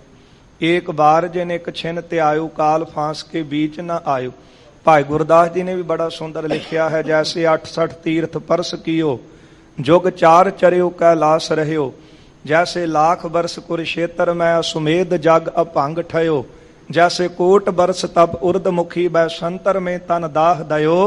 फुन अमृत नाम विशेष तीजे नेक बार श्री वाहिगुरु कहो। भाई गुरदास जी कहते जिस तरह लखां साल कोई कुरुक्षेत्र की धरती ते जग करता रहे, जे कोई करोड़ां साल उल्टा लटक के तप करता रहा होवे ते सारा कुछ पुराने युगां विच करदे सन। ते इन्हां कुछ करन दे बावजूद भी ਜੇ ਕਿਸੇ ਨੂੰ ਕੋਈ ਬਹੁਤਾ ਫਲ ਨਹੀਂ ਪ੍ਰਾਪਤ ਹੋਇਆ ਪਰ ਇਹਦੇ ਨਾਲੋਂ ਵੱਧ ਫਲ ਪ੍ਰਾਪਤ ਹੁੰਦਾ ਹੈ। ਫੁਨ ਅੰਮ੍ਰਿਤ ਨਾਮ ਵਿਸ਼ੇਸ਼ਤੀ ਜਿਨ ਏਕ ਵਾਰ ਸ੍ਰੀ ਵਾਹਿਗੁਰੂ ਕਹਿਓ। ਪਿਆਰ ਨਾਲ ਆਖੋ ਸ੍ਰੀ ਵਾਹਿਗੁਰੂ। ਵਾਹਿਗੁਰੂ ਕਹਿਣ ਦੇ ਨਾਲ ਇੰਨਾ ਵੱਡਾ ਫਲ ਪ੍ਰਾਪਤ ਹੋਵੇਗਾ। ਗੁਰਦੇਵ ਕਹਿੰਦੇ ਸਤਜੁਗ ਦੇ ਵਿੱਚ ਲੱਖ ਵਰਾ ਘਾਲਣਾ ਘਾਲੀ, ਤ੍ਰੇਤੇ ਦੇ ਵਿੱਚ 10,000 ਵਰਾ ਤੇ ਦੁਆਪਰ ਦੇ ਵਿੱਚ 1000 ਵਰਾ, ਪਰ ਸੋ ਕਲ ਅਲਪ ਕਾਲ ਸੁਖ ਸਾਰਾ। ਹੁਣ ਕਲਯੁਗ ਦੇ ਸਮੇਂ ਦੇ ਵਿੱਚ ਥੋੜੇ ਸਮੇਂ ਦੇ ਵਿੱਚ ਹੀ ਬਹੁਤਾ ਸੁਖ ਮਿਲ ਜਾਵੇਗਾ। ਨਾਮ ਜਪਿਆ ਪ੍ਰੀਤ ਜੁਗਤ ਹਰ ਕੀਰਤ ਕਰਈ। ਜਿਹੜਾ ਪ੍ਰੀਤ ਦੇ ਨਾਲ ਪ੍ਰੇਮ ਦੇ ਨਾਲ ਹਰੀ ਵਾਹਿਗੁਰੂ ਦੀ ਕੀਰਤੀ ਗਾਵੇਗਾ ਸੋ ਤਤਕਾਲ ਬਿਖੈ ਭਵ ਤਰਈ। ਉਹ ਥੋੜੇ ਸਮੇਂ ਦੇ ਵਿੱਚ ਉਹ ਪ੍ਰਭੂ ਦੀ ਕੀਰਤੀ ਗਾਈ ਹੋਈ ਬਹੁਤਾ ਲਾਭ ਦਵੇਗੀ। ਸੋ ਤਤਕਾਲ ਬਿਖੈ ਭਵ ਤਰਈ। ਉਹ ਪ੍ਰਭੂ ਦੀ ਕੀਰਤੀ ਜਿਹੜੀ ਹੈ ਨਾ ਤਤਕਾਲ ਬਹੁਤੀ ਛੇਤੀ ਸੰਸਾਰ ਤੋਂ ਉਧਾਰ ਕਰ ਦਵੇਗੀ। ਬਾਹੁਰੋ ਚਹਤ ਜੇ ਦੇਨ ਉਪਾਇਣ। ਜੇ ਫਿਰ ਵੀ ਕੁਝ ਤੇਰੇ ਮਨ ਵਿੱਚ ਕੁਝ ਭੇਟਾ ਦੇਣ ਦੀ ਇੱਛਾ ਹੈ, ਰਤਨ ਜੜੇ ਕੰਚਨ ਕੇ ਆਇਣ। ਜੇ ਬਾਰ-ਬਾਰ ਕਹਿਣਾ ਕਿ ਰਤਨ ਜੜੇ ਮਹਿਲ ਦੇਣੇ ਹਨ। ਚਤੁਰਥ ਜਾਮਾ ਜਬ ਹਮ ਧਰ ਹੈ। ਗੁਰਦੇਵ ਕਹਿੰਦੇ ਜਦੋਂ ਚੌਥਾ ਜਾਮਾ ਧਾਰਨ ਕਰਾਂਗੇ ਮਾਇਆ ਸਹਿਤ ਲੈਣ ਤਬ ਕਰ ਹੈ। ਉਦੋਂ ਮਾਇਆ ਦੇ ਸਮੇਤ ਜਿਹੜੇ ਮਹਿਲ ਹਨ ਇਹ ਗੁਰਦੇਵ ਕਹਿੰਦੇ ਇਹਨੂੰ ਪ੍ਰਵਾਨ ਕਰ ਲਵਾਂਗੇ। ਸੁਨ ਕਰ ਕਲ ਜੁਗ ਉਰ ਹਰ ਖਾਨਾ। ਗੁਰੂ ਜੀ ਦੇ ਬਚਨ ਸੁਣ ਕੇ ਕਲਯੁਗ ਹਿਰਦੇ 'ਚ ਬੜਾ ਪ੍ਰਸੰਨ ਹੋਇਆ। ਕਰ ਪਦ ਬੰਦਨ ਬਚਨ ਬਖਾਨਾ। ਚਰਨਾਂ ਦੇ ਉੱਤੇ ਨਮਸਕਾਰ ਕੀਤੀ ਹੈ ਤੇ ਫਿਰ ਬੇਨਤੀ ਕਰਨ ਲੱਗਾ। ਤੁਮ ਸੰਗਤ ਕੇ ਨਿਕਟ ਨ ਜੋ ਜੈ ਹੋ। ਕਹਿਣ ਲੱਗਾ ਸਤਿਗੁਰੂ ਤੁਮ ਸੰਗਤ ਕੇ ਨਿਕਟ ਨ ਜੈ ਹੋ। ਮੈਂ ਇਹ ਬਚਨ ਕਰਦਾ, ਇਹ ਬਚਨ ਦੇਣਾ ਕਿ ਤੁਹਾਡੀ ਸੰਗਤ ਦੇ ਨੇੜੇ ਨਹੀਂ ਜਾਵਾਂਗਾ। ਆਣ ਜੀਵ ਦੰਭੀ ਦੁਖਦਾ ਹੋ। ਪਰ ਜਿਹੜੇ ਹੋਰ ਦੰਭੀ ਤੇ ਪਖੰਡੀ ਨੇ ਨਾ ਉਹਨਾਂ ਨੂੰ ਜ਼ਰੂਰ ਦੁੱਖ ਦੇਵਾਂਗਾ, ਕਿਉਂਕਿ ਇਹ ਮੇਰਾ ਰਾਜ ਹੈ ਤੇ ਮੈਨੂੰ ਇੰਨੀ ਕੁ ਅਧਿਕਾਰ ਦਿੱਤੇ ਹਨ ਆਪ ਜੀਆਂ ਨੇ ਕਿ ਤੁਹਾਡੀ ਸੰਗਤ ਦੇ ਨੇੜੇ ਨਹੀਂ ਜਾਵਾਂਗਾ। ਪਰ ਜਿਹੜੇ ਪਖੰਡੀ ਲੋਕ ਨੇ ਉਹਨਾਂ ਨੂੰ ਬਹੁਤਾ ਦੁਖੀ ਕਰਾਂਗਾ। ਤੇ ਦੇਖਦੇ ਹੀ ਨਾ ਕਿ ਜਿਹੜੇ ਧਰਮ ਦੇ ਨਾਂ ਦੇ ਉੱਤੇ ਦੰਭ ਰੱਜ ਕੇ ਬੈਠੇ ਸਨ ਉਹਨਾਂ ਦੇ ਅੱਜ ਜੀਵਨ ਦੇਖੋ, ਉਹਨਾਂ ਦੇ ਆਚਰਣ ਦੇਖੋ। ਜਿਹੜੇ ਕਹਿੰਦੇ ਸਨ ਇੱਥੋਂ ਤੱਕ ਕਿ ਰੱਬ ਦੇ ਸ਼ਰੀਕ ਬਣ ਕੇ ਬੈਠ ਗਏ ਸੀ, ਪਰ ਅੱਜ ਉਹਨਾਂ ਦੀ ਹਾਲਤ ਦੇਖਦੇ ਆ। ਇਹ ਕਹਿਣ ਲੱਗਾ ਕਿ ਜਿਹੜੇ ਦੰਭੀ ਲੋਕ ਨੇ ਉਹਨਾਂ ਨੂੰ ਬਹੁਤਾ ਦੁੱਖ ਦਵਾਂਗਾ। ਤੁਮਰੇ ਬਚਨ ਜੇ ਸਿੱਖ ਕਮਾਵਾਹੇ। ਜਿਹੜੇ ਸਿੱਖ ਤੁਹਾਡੇ ਬਚਨਾਂ ਨੂੰ ਕਮਾਉਣਗੇ ਤਿਨ ਪਰ ਮੋਰਾ ਕਛ ਨ ਬਸਾਵਾਹੇ। ਸਤਿਗੁਰੂ ਉਹਨਾਂ ਉੱਤੇ ਮੇਰਾ ਕੋਈ ਜ਼ੋਰ ਨਹੀਂ ਚੱਲੇਗਾ। ਭੇਟ ਦੇ ਬਰ ਗੁਰ ਤੇ ਲੈ ਕਰ। ਇਸ ਤਰ੍ਹਾਂ ਗੁਰੂ ਸਾਹਿਬ ਜੀ ਦੇ ਚਰਨਾਂ 'ਚ ਭੇਟਾ ਅਰਪਣ ਕਰਕੇ ਤੇ ਸਤਿਗੁਰਾਂ ਕੋਲੋਂ ਬਖਸ਼ਿਸ਼ਾਂ ਲੈ ਕੇ ਵਿਦਾ ਭਇਓ ਚਰਨਨ ਪਰ ਸਿਰ ਧਰ। ਚਰਨਾਂ ਦੇ ਉੱਤੇ ਕਲਯੁਗ ਨੇ ਸਿਰ ਰੱਖਿਆ ਸਭ ਤੇ ਵੱਡਾ ਸਤਿਗੁਰ ਨਾਨਕ ਜਿਨ ਕਲ ਰਾਖੀ ਮੇਰੀ। ਸਤਿਗੁਰਾਂ ਦੇ ਚਰਨਾਂ ਉੱਤੇ ਸਿਰ ਰੱਖਿਆ ਤੇ ਚਲਾ ਗਿਆ। ਬੜਾ ਸੁਨੈ ਸ਼ਰਦਾ ਉਰ ਥਾਪੈ। ਜਿਹੜਾ ਵੀ ਸਤਿਗੁਰਾਂ ਦੇ ਇਤਿਹਾਸ ਨੂੰ ਸਤਿਗੁਰਾਂ ਦੀ ਕਥਾ ਨੂੰ ਸ਼ਰਧਾ ਦੇ ਨਾਲ ਪੜ੍ਹਦਾ ਹੈ, ਸੁਣਦਾ ਹੈ, ਗੁਰੂ ਕੇ ਬਚਨਾਂ ਨੂੰ ਆਪਣੇ ਹਿਰਦੇ 'ਚ ਵਸਾਉਂਦਾ ਹੈ, ਤਿਨ ਪਰ ਕਲਯੁਗ ਨਹੀਂ ਵਿਆਪੈ। ਉਹਨਾਂ ਉੱਤੇ ਕਲਯੁਗ ਨਹੀਂ ਵਿਆਪਦਾ। ਇੱਕ ਘੜੀ ਨਾ ਮਿਲਤੇ ਤਾਂ ਕਲਯੁਗ ਹੋਤਾ। ਉਹਨਾਂ ਉੱਤੇ ਕਲਯੁਗ ਜਿਹੜਾ ਹੈ ਅਸਰ ਨਹੀਂ ਕਰ ਸਕਦਾ।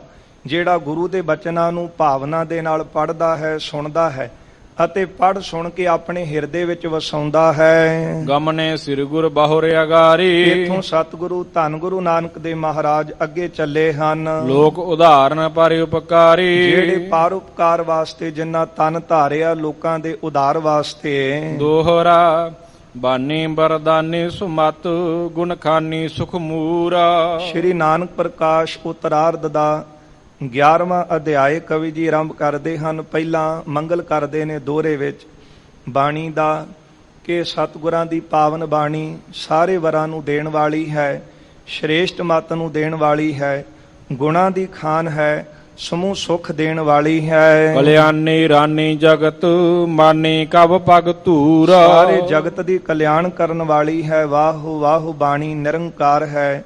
ਕਵੀ ਜੀ ਕਹਿੰਦੇ ਨੇ ਮੈਂ ਸਤਿਗੁਰਾਂ ਦੇ ਚਰਨਾਂ ਦੀ ਧੂੜ ਮੰਗਦਾ ਹਾਂ। ਸ੍ਰੀ ਬਾਲਾ ਸੰਦੁਰਵਾਚ। ਸ਼੍ਰੋਮਣੀ ਭਾਈ ਬਾਲਾ ਜੀ ਸੰਧੂ ਗੋਤ ਦੇ ਕਥਾ ਸੁਣਾ ਰਹੇ ਹਨ। ਰਸਾਵਲ ਛੰਦ ਚਲੇ ਫੇਰੇ ਆਗੈ ਪਿਖੈ ਪਾਪ ਭਾਗੈ। ਸਤਿਗੁਰੂ ਜੀ ਕਲਯੁਗ ਦੇ ਨਾਲ ਇਸ ਤਰ੍ਹਾਂ ਬਚਨ ਬਿਲਾਸ ਕੀਤੇ ਨੇ ਜੰਗਲ ਦੇ ਵਿੱਚ। ਇਹਨੇ ਮਹਾਰਾਜ ਜੀ ਦੇ ਚਰਨਾਂ ਦੇ ਉੱਤੇ ਆ ਕੇ ਨਮਸਕਾਰਾਂ ਕੀਤੀਆਂ ਨੇ, ਸਤਿਗੁਰਾਂ ਕੋਲੋਂ ਬਖਸ਼ਿਸ਼ ਲਈ ਹੈ, ਚਲਾ ਗਿਆ। ਮਹਾਰਾਜ ਅੱਗੇ ਚੱਲੇ ਹਨ, ਜਿਨ੍ਹਾਂ ਦੇ ਦਰਸ਼ਨ ਕੀਤਿਆਂ ਪਾਪ ਨਾਸ਼ ਹੁੰਦੇ ਹਨ। ਮਹਾਦਾਨ ਦਾਤਾ ਸਭੈ ਲੋਕ ਖਿਆਤਾ। ਮਹਾਨ ਬਖਸ਼ਿਸ਼ਾਂ ਨੂੰ ਦੇਣ ਵਾਲੇ ਸਤਿਗੁਰੂ ਸਭੈ ਲੋਕ ਖਿਆਤਾ, ਸਾਰੇ ਲੋਕ ਜਿਨ੍ਹਾਂ ਨੂੰ ਜਾਣਦੇ ਹਨ। ਸੁਭੈ ਸੰਗ ਦੋ ਬੜੇ ਭਾਗ ਜੋ। ਭਾਈ ਬਾਲਾ ਜੀ ਕਹਿੰਦੇ ਸਾਡੇ ਵੀ ਵੱਡੇ ਭਾਗ ਸਨ ਕਿ ਅਸੀਂ ਸਤਿਗੁਰਾਂ ਦੇ ਨਾਲ ਜਾ ਰਹੇ ਸੀ। ਭਾਈ ਬਾਲਾ ਜੀ ਤੇ ਭਾਈ ਮਰਦਾਨਾ ਜੀ ਅਯੋ ਏਕ ਗ੍ਰਾਮੰ ਪਿਖਿਓ ਗਿਆਨ ਧਾਮੰ। ਗਿਆਨ ਦੇ ਸਾਗਰ ਸਤਿਗੁਰੂ ਜੀ, ਗਿਆਨ ਦੇ ਘਰ ਮਹਾਰਾਜ ਜੀ ਨੇ ਚਲਦਿਆਂ ਚਲਦਿਆਂ ਇੱਕ ਜਿਹੜਾ ਸੁੰਦਰ ਨਗਰ ਦੇਖਿਆ ਹੈ। ਤਹਾਂ ਬ੍ਰਿਸ਼ ਹੀਰਾ ਤਹਾਂ ਕੀ ਨੰਡੇਰਾ। ਉਸ ਨਗਰ ਤੋਂ ਬਾਰ-ਬਾਰ ਹੀ ਸਤਿਗੁਰੂ ਜੀ ਨੇ ਇੱਕ ਸੁੰਦਰ ਬ੍ਰਿਕਸ਼ ਦੇਖਿਆ ਹੈ। ਉਹ ਬੂਟੇ ਦੇ ਹੇਠਾਂ ਸਤਿਗੁਰੂ ਜੀ ਨੇ ਡੇਰਾ ਕੀਤਾ ਏ। ਇਕ ਡੂਮੇ ਆਯੂ ਸ਼ੁਦਾ ਤੇ ਦੁਖਾਯੂ। ਇਹਨੇ ਚਿਰ ਦੇ ਵਿੱਚ ਇੱਕ ਬਹੁਤ ਭੁੱਖਾ ਜਿਹੜਾ ਡੂਮ ਸੀ ਨਾ, ਉਹ ਚੱਲ ਕੇ ਸਤਿਗੁਰਾਂ ਦੇ ਕੋਲ ਆਇਆ ਹੈ। ਕਹੇ ਬੈਣ ਆਸੀ ਪਿਖੋਂ ਪੂਪ ਜੈਸੀ। ਆ ਕੇ ਸਤਿਗੁਰਾਂ ਨੂੰ ਕਹਿਣ ਲੱਗਾ ਕਿ ਮਹਾਰਾਜ ਆਪ ਤਾਂ ਰਾਜਿਆਂ ਵਰਗੇ ਦਿਸਦੇ ਹੋ। ਤੁਮ ਹੋ ਸਭ ਰਾਜਨ ਕੇ ਰਾਜਾ, ਆਪੇ ਆਪ ਗਰੀਬ ਨਿਵਾਜਾ। ਜਿਹੜੇ ਹੋਰ ਰਾਜੇ ਨੇ ਉਹ ਤਾਂ ਕੇਵਲ ਪੈਸੇ ਵਾਲੇ ਨੂੰ ਹੀ ਮਾਨ ਦਿੰਦੇ ਨੇ ਤੇ ਉਹਨਾਂ ਨੂੰ ਹੀ ਮਿਲਦੇ ਨੇ, ਪਰ ਸਤਿਗੁਰੂ ਤਾਂ ਜਿੱਥੇ ਵੀ ਗਏ ਤੇ ਮਹਾਰਾਜ ਨੇ ਗਰੀਬਾਂ ਨੂੰ ਨਿਵਾਜਿਆ ਹੈ। ਐਸੀ ਲਾਲ ਤੁਝ ਬਿਨ ਕੌਣ ਕਰੈ, ਗਰੀਬ ਨਵਾਜ ਗੁਸਾਈਆਂ ਮੇਰਾ ਮਾਥੈ ਛਤਰ ਧਰੈ। ਐਸੀਆਂ ਬਖਸ਼ਿਸ਼ਾਂ ਸਤਿਗੁਰੂ ਜੀ ਨੇ ਗਰੀਬਾਂ ਦੇ ਉੱਤੇ ਕੀਤੀਆਂ ਨੇ। ਇਹ ਡੂਮ ਜਿਹੜਾ ਸੀ ਚੱਲ ਕੇ ਸਤਿਗੁਰੂ ਜੀ ਦੀ ਸ਼ਰਨ ਦੇ ਵਿੱਚ ਆਇਆ। ਆ ਕੇ ਬੇਨਤੀ ਕਰਦਾ ਹੈ, ਕਹਿਣ ਲੱਗਾ ਮਹਾਰਾਜ ਆਪ ਜੀ ਵੱਡੇ ਰਾਜਿਆਂ ਵਰਗੇ ਦਿਸਦੇ ਹੋ। ਕਛੂ ਦੇਹੋ ਪਿੱਛਾ ਕਰੋ ਪੂਰੇ ਇੱਛਾ। ਮੈਂ ਗਰੀਬ ਚੱਲ ਕੇ ਤੁਹਾਡੀ ਸ਼ਰਨ ਚ ਆਇਆ ਤੇ ਕਿਰਪਾ ਕਰਕੇ ਮੈਨੂੰ ਕੋਈ ਭਿਖਿਆ ਦਿਓ, ਮੇਰੀ ਝੋਲੀ ਕੁਝ ਪਾਵੋ। ਉਦਾਰੀ ਦੇਦਾਰੀ ਅਸ਼ੋਖੀ ਲਿਲਾਰੀ। ਆਪ ਜੀ ਸ਼੍ਰੇਸ਼ਟ ਉਦਾਰ ਚਿੱਤ ਵਾਲੇ ਹੋ। ਆਪ ਜੀ ਦੇ ਜਿਹੜੇ ਦਰਸ਼ਨ ਹਨ ਉਹ ਬਹੁਤ ਸੁੰਦਰ ਹਨ। ਸੁਣਿਓ ਸ਼੍ਰੋਣ ਬੈਨੰ ਦਇਆਵਾਨ ਨੈਨੰ। ਆਪ ਖਿੜੇ ਮੱਥੇ ਵਾਲੇ ਹੋ। ਇਹ ਬਚਨ ਦਇਆ ਦੇ ਘਰ ਸਤਿਗੁਰੂ ਜੀ ਨੇ ਸੁਣਿਆ ਹੈ। ਦੇ ਪੈ ਰੂਪ ਸ਼ੋਭਾ ਕਵੀ ਚਿਤ ਲੋਭਾ। ਜਿਨ੍ਹਾਂ ਦਾ ਸੁੰਦਰ ਸਰੂਪ ਹੈ, ਸਰੂਪ ਸ਼ੋਭਾ ਦੇ ਰਿਹਾ ਹੈ ਤੇ ਕਵੀਆਂ ਦੇ ਚਿੱਤ ਨੂੰ ਇਸੇ ਤਰ੍ਹਾਂ ਖਿੱਚ ਰਿਹਾ ਹੈ। ਭਣੇ ਬੈਣ ਆਸੀ ਸੁਦਾ ਸਾਨ ਜੈਸੀ। ਦਇਆ ਦੇ ਘਰ ਸਤਿਗੁਰੂ ਜੀ ਨੇ ਅੰਮ੍ਰਿਤਮਈ ਬਚਨ ਉਸ ਦੇ ਤਾਈਂ ਕੀਤੇ ਹਨ। ਜੋ ਹੈ ਮੂਲ ਸਾਖੀ ਤਹਾਂ ਦੇਖੇ ਆਖੀ। ਗੁਰਦੇਵ ਨੂੰ ਆ ਕੇ ਕਹਿੰਦਾ ਕੁਝ ਦਵੋ, ਤੇ ਹੁਣ ਸਾਰੀ ਜਿਹੜੀ ਮਾਇਆ ਉਹ ਤਾਂ ਮਾਲਕ ਦੇ ਹੁਕਮ ਦੇ ਵਿੱਚ ਹੀ ਹੈ ਨਾ। ਤੇ ਗੁਰਦੇਵ ਸਾਹਮਣੇ ਜਿਹੜਾ ਰੁੱਖ ਸੀ ਉਹਨੂੰ ਦੇਖ ਕੇ ਕਹਿਣ ਲੱਗੇ ਕਿ ਜਾ ਜੇ ਕੁਝ ਚਾਹੀਦਾ ਹੈ ਨਾ ਤੇ ਰੁੱਖ ਦੀ ਜੜ ਤੇ ਜਾ ਕੇ ਦੇਖ। ਜੋ ਕੁਝ ਮਨ ਦੇ ਵਿੱਚ ਇੱਛਾ ਲੈ ਕੇ ਜਾਵੇਂਗਾ ਉਸ ਜੜ ਚੋਂ ਤੈਨੂੰ ਮਿਲ ਜਾਵੇਗਾ। ਜੋ ਚਾਹੋ ਸੋ ਪਾਵੈ ਨਿਸੰਸੈ ਦਿਵਾਵੈ। ਸ਼ੰਕਾ ਦੂਰ ਕਰਕੇ ਉੱਥੇ ਜਾ ਤੇ ਜੋ ਚਾਹੇਗਾ ਉੱਥੋਂ ਪਾ ਲਵੇਂਗਾ। ਗਇਓ ਢੂਮ ਧਾਈ ਅਸ਼ਰਫੀ ਸੋ ਪਾਈ। ਸਤਿਗੁਰੂ ਜੀ ਦਾ ਬਚਨ ਮੰਨ ਕੇ ਜਿਹੜਾ ਡੂਮ ਸੀ ਇਹ ਚੱਲ ਕੇ ਗਿਆ, ਰੁੱਖ ਦੀ ਜੜ ਤੇ ਜਾ ਕੇ ਵੇਖਿਆ ਹੈ। ਇੱਕ ਅਸ਼ਰਫੀ ਜਿਹੜੀ ਸੀ, ਇੱਕ ਮੋਹਰ ਜਿਹੜੀ ਸੀ ਇਹਨੂੰ ਮਿਲੀ ਹੈ ਉੱਥੋਂ ਸੋਨੇ ਦੀ। ਲਈ ਸੁਖ ਪਾਇਓ ਨਿਜੰ ਗ੍ਰਾਮੇ ਆਇਓ। ਤੇ ਇਹ ਮੋਹਰ ਲੈ ਕੇ ਲਈ ਸੁਖ ਪਾਇਓ, ਬੜਾ ਸੁਖੀ ਹੋਇਆ ਤੇ ਆਪਣੇ ਘਰ ਨੂੰ ਚਲਾ ਗਿਆ। ਸਬੈ ਕੋ ਸੁਨਾਇਓ ਇਕ ਸੰਤੇ ਆਇਓ। ਹੁਣ ਇਹ ਵੀ ਸਤਿਗੁਰਾਂ ਦੇ ਜਿਹੜੇ ਕੌਤਕ ਨੇ, ਅਚਰਜ ਨੇ। ਨਗਰ ਤੋਂ ਬਾਰ-ਬਾਰ ਜਾ ਕੇ ਬੈਠਣਾ ਤੇ ਸਾਰਿਆਂ ਦਾ ਧਿਆਨ ਖਿੱਚਣ ਵਾਸਤੇ ਕੋਈ ਐਸਾ ਕੌਤਕ ਕਰਨਾ ਕਿ ਉਹ ਕੌਤਕ ਨੂੰ ਦੇਖ ਕਰਕੇ ਸਾਰੇ ਹੀ ਫਿਰ ਚੱਲ ਕੇ ਗੁਰੂ ਜੀ ਦੀ ਸ਼ਰਨ ਚ ਆ ਜਾਂਦੇ ਸਨ। ਤੇ ਸ਼ਰਨ ਵਿੱਚ ਆਇਆਂ ਨੂੰ ਫਿਰ ਸਤਿਗੁਰੂ ਜੀ ਪ੍ਰਭੂ ਦੀ ਭਗਤੀ ਦਾ ਉਪਦੇਸ਼ ਦਿੰਦੇ ਸਨ। ਕਿਉਂਕਿ ਜਿਹੜਾ ਮਨ ਹੈ ਇਹ ਲੋਭੀ ਹੈ, ਲਾਲਚੀ ਹੈ ਤੇ ਕੁਝ ਲੈਣ ਵਾਸਤੇ, ਪ੍ਰਾਪਤ ਕਰਨ ਵਾਸਤੇ ਦੌੜਦਾ ਹੈ। ਕਿਤੇ ਕੁਝ ਪਤਾ ਚੱਲ ਜਾਵੇ ਕਿ ਉੱਥੋਂ ਫਲਾਣੇ ਸੰਤ ਬੈਠੇ ਨੇ ਤੇ ਕੁਝ ਦੇਣਗੇ, ਝੋਲੀਆਂ ਭਰਨਗੇ। ਇਸ ਕਰਕੇ ਮਹਾਰਾਜ ਕੋਈ ਐਸਾ ਕੋਈ ਵੱਖਰਾ ਕੌਤਕ ਕਰਦੇ ਸੀ ਜਿਹੜਾ ਉਹ ਸਾਰੇ ਨਗਰ ਵਿੱਚ ਜਾ ਕੇ ਦੱਸਦਾ ਤੇ ਫਿਰ ਸਾਰੇ ਨਗਰ ਦੇ ਲੋਕ ਚੱਲ ਕੇ ਕੋਲ ਆ ਜਾਂਦੇ ਤੇ ਉਹਨਾਂ ਨੂੰ ਫਿਰ ਸਤਿਗੁਰੂ ਨਾਮ ਦਾ ਜਿਹੜਾ ਖਜ਼ਾਨਾ ਸੀ ਉਹ ਦਿੰਦੇ ਸਨ, ਉਹ ਵੰਡਦੇ ਸਨ। ਇਹ ਜਿਹੜਾ ਡੂਮ ਸੀ ਨਗਰ ਦੇ ਵਿੱਚ ਗਿਆ ਤੇ ਜਾ ਕੇ ਸਾਰਿਆਂ ਨੂੰ ਇੰਨੇ ਉੱਚੀ ਉੱਚੀ ਬੋਲ ਕੇ ਸੁਣਾਇਆ ਹੈ। ਜੋ ਚਾਹੈ ਸੋ ਦੇ ਉਦਾਰੰ ਬੜੇ। ਕਹਿਣ ਲੱਗਾ ਕਿ ਇੱਕ ਸੰਤ ਆਏ ਨੇ, ਨਗਰ ਤੋਂ ਬਾਰ-ਬਾਰ ਬੈਠੇ ਨੇ। ਜੋ ਵੀ ਬੰਦਾ ਇੱਛਾ ਲੈ ਕੇ ਜਾਂਦਾ ਹੈ ਉਹਦੀ ਇੱਛਾ ਪੂਰੀ ਕਰਦੇ ਹਨ। ਸੁਨਿਓ ਸ਼੍ਰੋਣ ਬੈਨੰ ਹੁਤੇ ਦੀਨ ਯੌਨੰ। ਜਿਹੜੇ ਉਸ ਨਗਰ ਦੇ ਵਿੱਚ ਗਰੀਬ ਸਨ, ਜਦੋਂ ਉਹਨਾਂ ਨੇ ਕੰਨਾਂ ਵਿੱਚ ਇਹ ਗੱਲ ਸੁਣੀ ਹੈ ਨਾ ਕਿ ਕੋਈ ਸੰਤ ਆਏ ਨੇ, ਨਗਰ ਤੋਂ ਬਾਹਰ ਬੈਠੇ ਨੇ, ਜੋ ਬੰਦਾ ਇੱਛਾ ਲੈ ਕੇ ਜਾਵੇ ਉਹ ਪੂਰੀ ਕਰਦੇ ਹਨ। ਗਏ ਤਾਹੇ ਧਾਈ ਬਿਰਾਜੈ ਜੇ ਜਾਈ। ਜਿੱਥੇ ਸਤਿਗੁਰੂ ਜੀ ਬਿਰਾਜੇ ਸਨ ਇਹ ਸਾਰੇ ਇਕੱਠੇ ਹੋ ਕੇ ਉੱਥੇ ਗਏ ਹਨ। ਦੋਹਰਾ ਜੋ ਜੋ ਜਾਚੈ ਆਏ ਨਰ ਸੋ ਸੋ ਦੇਹ ਬਤਾਏ। ਜੋ ਜੋ ਮਨ ਦੇ ਵਿੱਚ ਭਾਵਨਾ ਲੈ ਕੇ ਆਏ ਸੀ, ਕੋਈ ਦੁੱਧ ਦੀ ਕੋ ਪੁੱਤ ਦੀ, ਸਤਿਗੁਰੂ ਤਾਂ ਵੱਡੇ ਦਾਤੇ ਹਨ, ਦੂਧ ਪੂਤ ਕੇ ਦਵਈਆ, ਸਾਰੀਆਂ ਦਾਤਾਂ ਦੇਣ ਵਾਲੇ ਨੇ।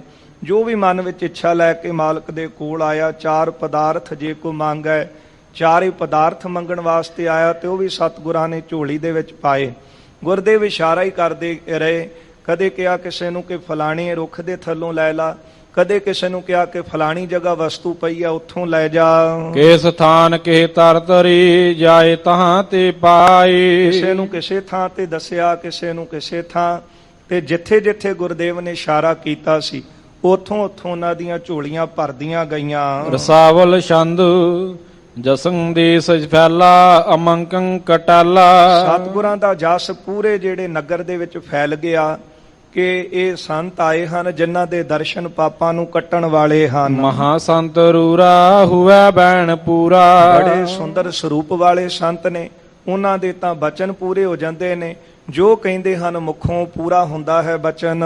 ਬੜੋ ਦੀਨ ਦਾਨੀ ਨਾ ਕੋ ਸਮਾਨੀ। ਵੱਡੇ ਦਾਤਾਂ ਨੂੰ ਦੇਣ ਵਾਲੇ ਦਾਨੀ ਹਨ ਤੇ ਇਹਨਾਂ ਦੇ ਸਮਾਨ ਕੋਈ ਦਾਤਾ ਨਹੀਂ ਹੈ। ਸੁਨੈ ਲੋਕ ਜੋ ਪਿਖੈ ਤਾਏ ਸੋ। ਜਿਹੜੇ ਜਿਹੜੇ ਲੋਕਾਂ ਨੇ ਗੱਲ ਸੁਣੀ ਹੈ ਤੇ ਹੋਰਾਂ ਦੇ ਮਨ ਦੇ ਵਿੱਚ ਵੀ ਇਹ ਇੱਛਾ ਜਾਗੀ ਕਿ ਚਲੋ ਚੱਲ ਕੇ ਉਹਨਾਂ ਸੰਤਾਂ ਦੇ ਦਰਸ਼ਨ ਕਰੀਏ। ਜਬੈ ਜਾਏ ਹੀਰੈ ਕਰੈ ਚਿਤ ਚਿਰੈ। ਜਦੋਂ ਜਾ ਕੇ ਸਤਿਗੁਰਾਂ ਦੇ ਸੁੰਦਰ ਸਰੂਪ ਦੇ ਦੀਦਾਰ ਕਰਦੇ ਸਨ ਤੇ ਆਪਣੇ ਚਿੱਤ ਨੂੰ ਚੇਲਾ ਬਣਾ ਲੈਂਦੇ ਸਨ। ਭਈ ਭੀਰ ਭਾਰੀ ਨਮੋ ਕੈ ਨਿਹਾਰੀ। ਨਮਸਕਾਰਾਂ ਕਰਕੇ ਸਤਿਗੁਰਾਂ ਨੂੰ ਦੇਖਦੇ ਨੇ ਤੇ ਬਹੁਤੀ ਭੀੜ ਸਤਿਗੁਰਾਂ ਦੇ ਪਾਸ ਹੋ ਗਈ ਹੈ। ਕਰੰ ਜੋਰ ਦੋ ਭਣੇ ਬੈਣ ਸੋ।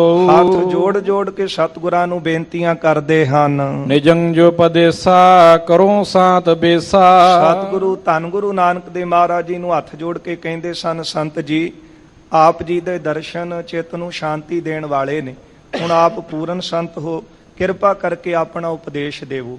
ਜਿਹਦੇ ਕਰਕੇ ਮਹਾਰਾਜ ਕੌਤਕ ਰਚਦੇ ਸਨ, ਕਿਉਂਕਿ ਇਹ ਲੋਕ ਜਿਨ੍ਹਾਂ ਦੇ ਅੰਦਰੋਂ ਭਾਵ ਭਗਤੀ ਜਿਹੜੀ ਸੀ ਉਹ ਖਤਮ ਹੋ ਚੁੱਕੀ ਸੀ। ਹਿਰਦੇ ਰੂਪੀ ਖੇਤ ਨਾਮ ਰੂਪੀ ਜਲ ਤੋਂ ਬਿਨਾਂ ਸੁੰਝੇ ਹੋ ਚੁੱਕੇ ਸਨ।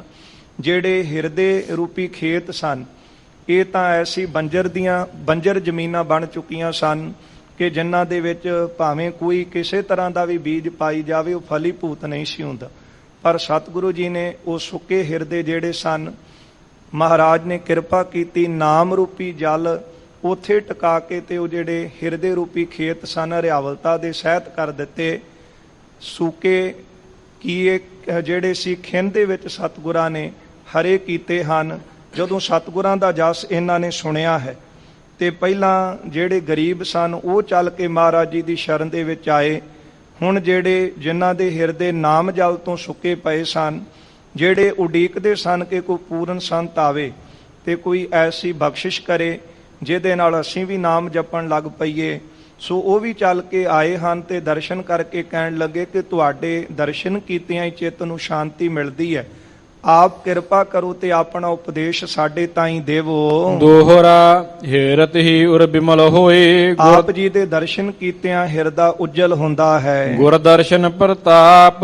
ਐਸਾ ਮਹਾਰਾਜ ਜੀ ਦੇ ਦਰਸ਼ਨਾਂ ਦਾ ਪ੍ਰਤਾਪ ਸੀ ਕਿ ਜਿਹੜੇ ਹਿਰਦੇ ਭੁੱਲੇ ਪਏ ਸਨ ਨਾਮ ਨੂੰ, ਪ੍ਰਭੂ ਨੂੰ, ਪਰ ਗੁਰਦੇਵ ਦੇ ਦਰਸ਼ਨਾਂ ਦਾ ਹੀ ਪ੍ਰਤਾਪ ਐਸਾ ਸੀ ਕਿ ਗੁਰਦੇਵ ਦੇ ਦਰਸ਼ਨ ਕੀਤਿਆਂ ਤਨ ਮਨ ਜਿਹੜਾ ਸੀ ਉਹ ਸੀਤਲ ਹੋ ਜਾਂਦਾ ਸੀ। ਤਪਤ ਕੜਾਹਾ ਬੁਝ ਗਿਆ ਗੁਰ ਸੀਤਲ ਨਾਮ ਦਿਓ। ਫਿਰ ਮਹਾਰਾਜ ਜੀ ਨੇ ਐਸਾ ਠੰਡ ਪਾਉਣ ਵਾਲਾ ਹਿਰਦੇ ਨੂੰ ਨਾਮ ਜਲ ਜਿਹੜਾ ਸੀ ਉਹ ਸਿੰਜਿਆ ਕਿ ਜਿਹੜੇ ਵਿਕਾਰਾਂ ਦੇ ਨਾਲ ਹਿਰਦੇ ਤਪ ਰਹੇ ਸਨ ਉਹ ਵੀ ਠੰਡੇ ਹੋ ਗਏ। ਮਹਾਰਾਜ ਦੇ ਦਰਸ਼ਨ ਹੀ ਐਸੇ ਸਨ ਕਿ ਹਿਰਦੇ ਜਿਹੜੇ ਸਨ ਉਹ ਨਿਰਮਲ ਹੋ ਜਾਂਦੇ ਸਨ ਦਰਸ਼ਨ ਕੀਤਿਆਂ। ਨਿਮਰ ਭਏ ਉਪਦੇਸ਼ ਲੈ ਚਹਿਤ ਨਿਕੰਦਨ ਪਾਪ। ਤੇ ਚਾਹੁੰਦੇ ਹਨ ਕਿ ਸਾਡੇ ਪਾਪ ਕੱਟੇ ਜਾਣ, ਕਿ ਬਹੁਤ ਪਾਪ ਅਸੀਂ ਜ਼ਿੰਦਗੀ ਵਿੱਚ ਕੀਤੇ ਨੇ। ਫਿਰ ਗੁਰਦੇਵ ਤੋਂ ਉਪਦੇਸ਼ ਲੈ ਕੇ ਜਿਹੜੇ ਚਿੱਤ ਸਨ ਉਹ ਨਿਰਮਲ ਹੋ ਗਏ, ਪਵਿੱਤਰ ਹੋ ਗਏ।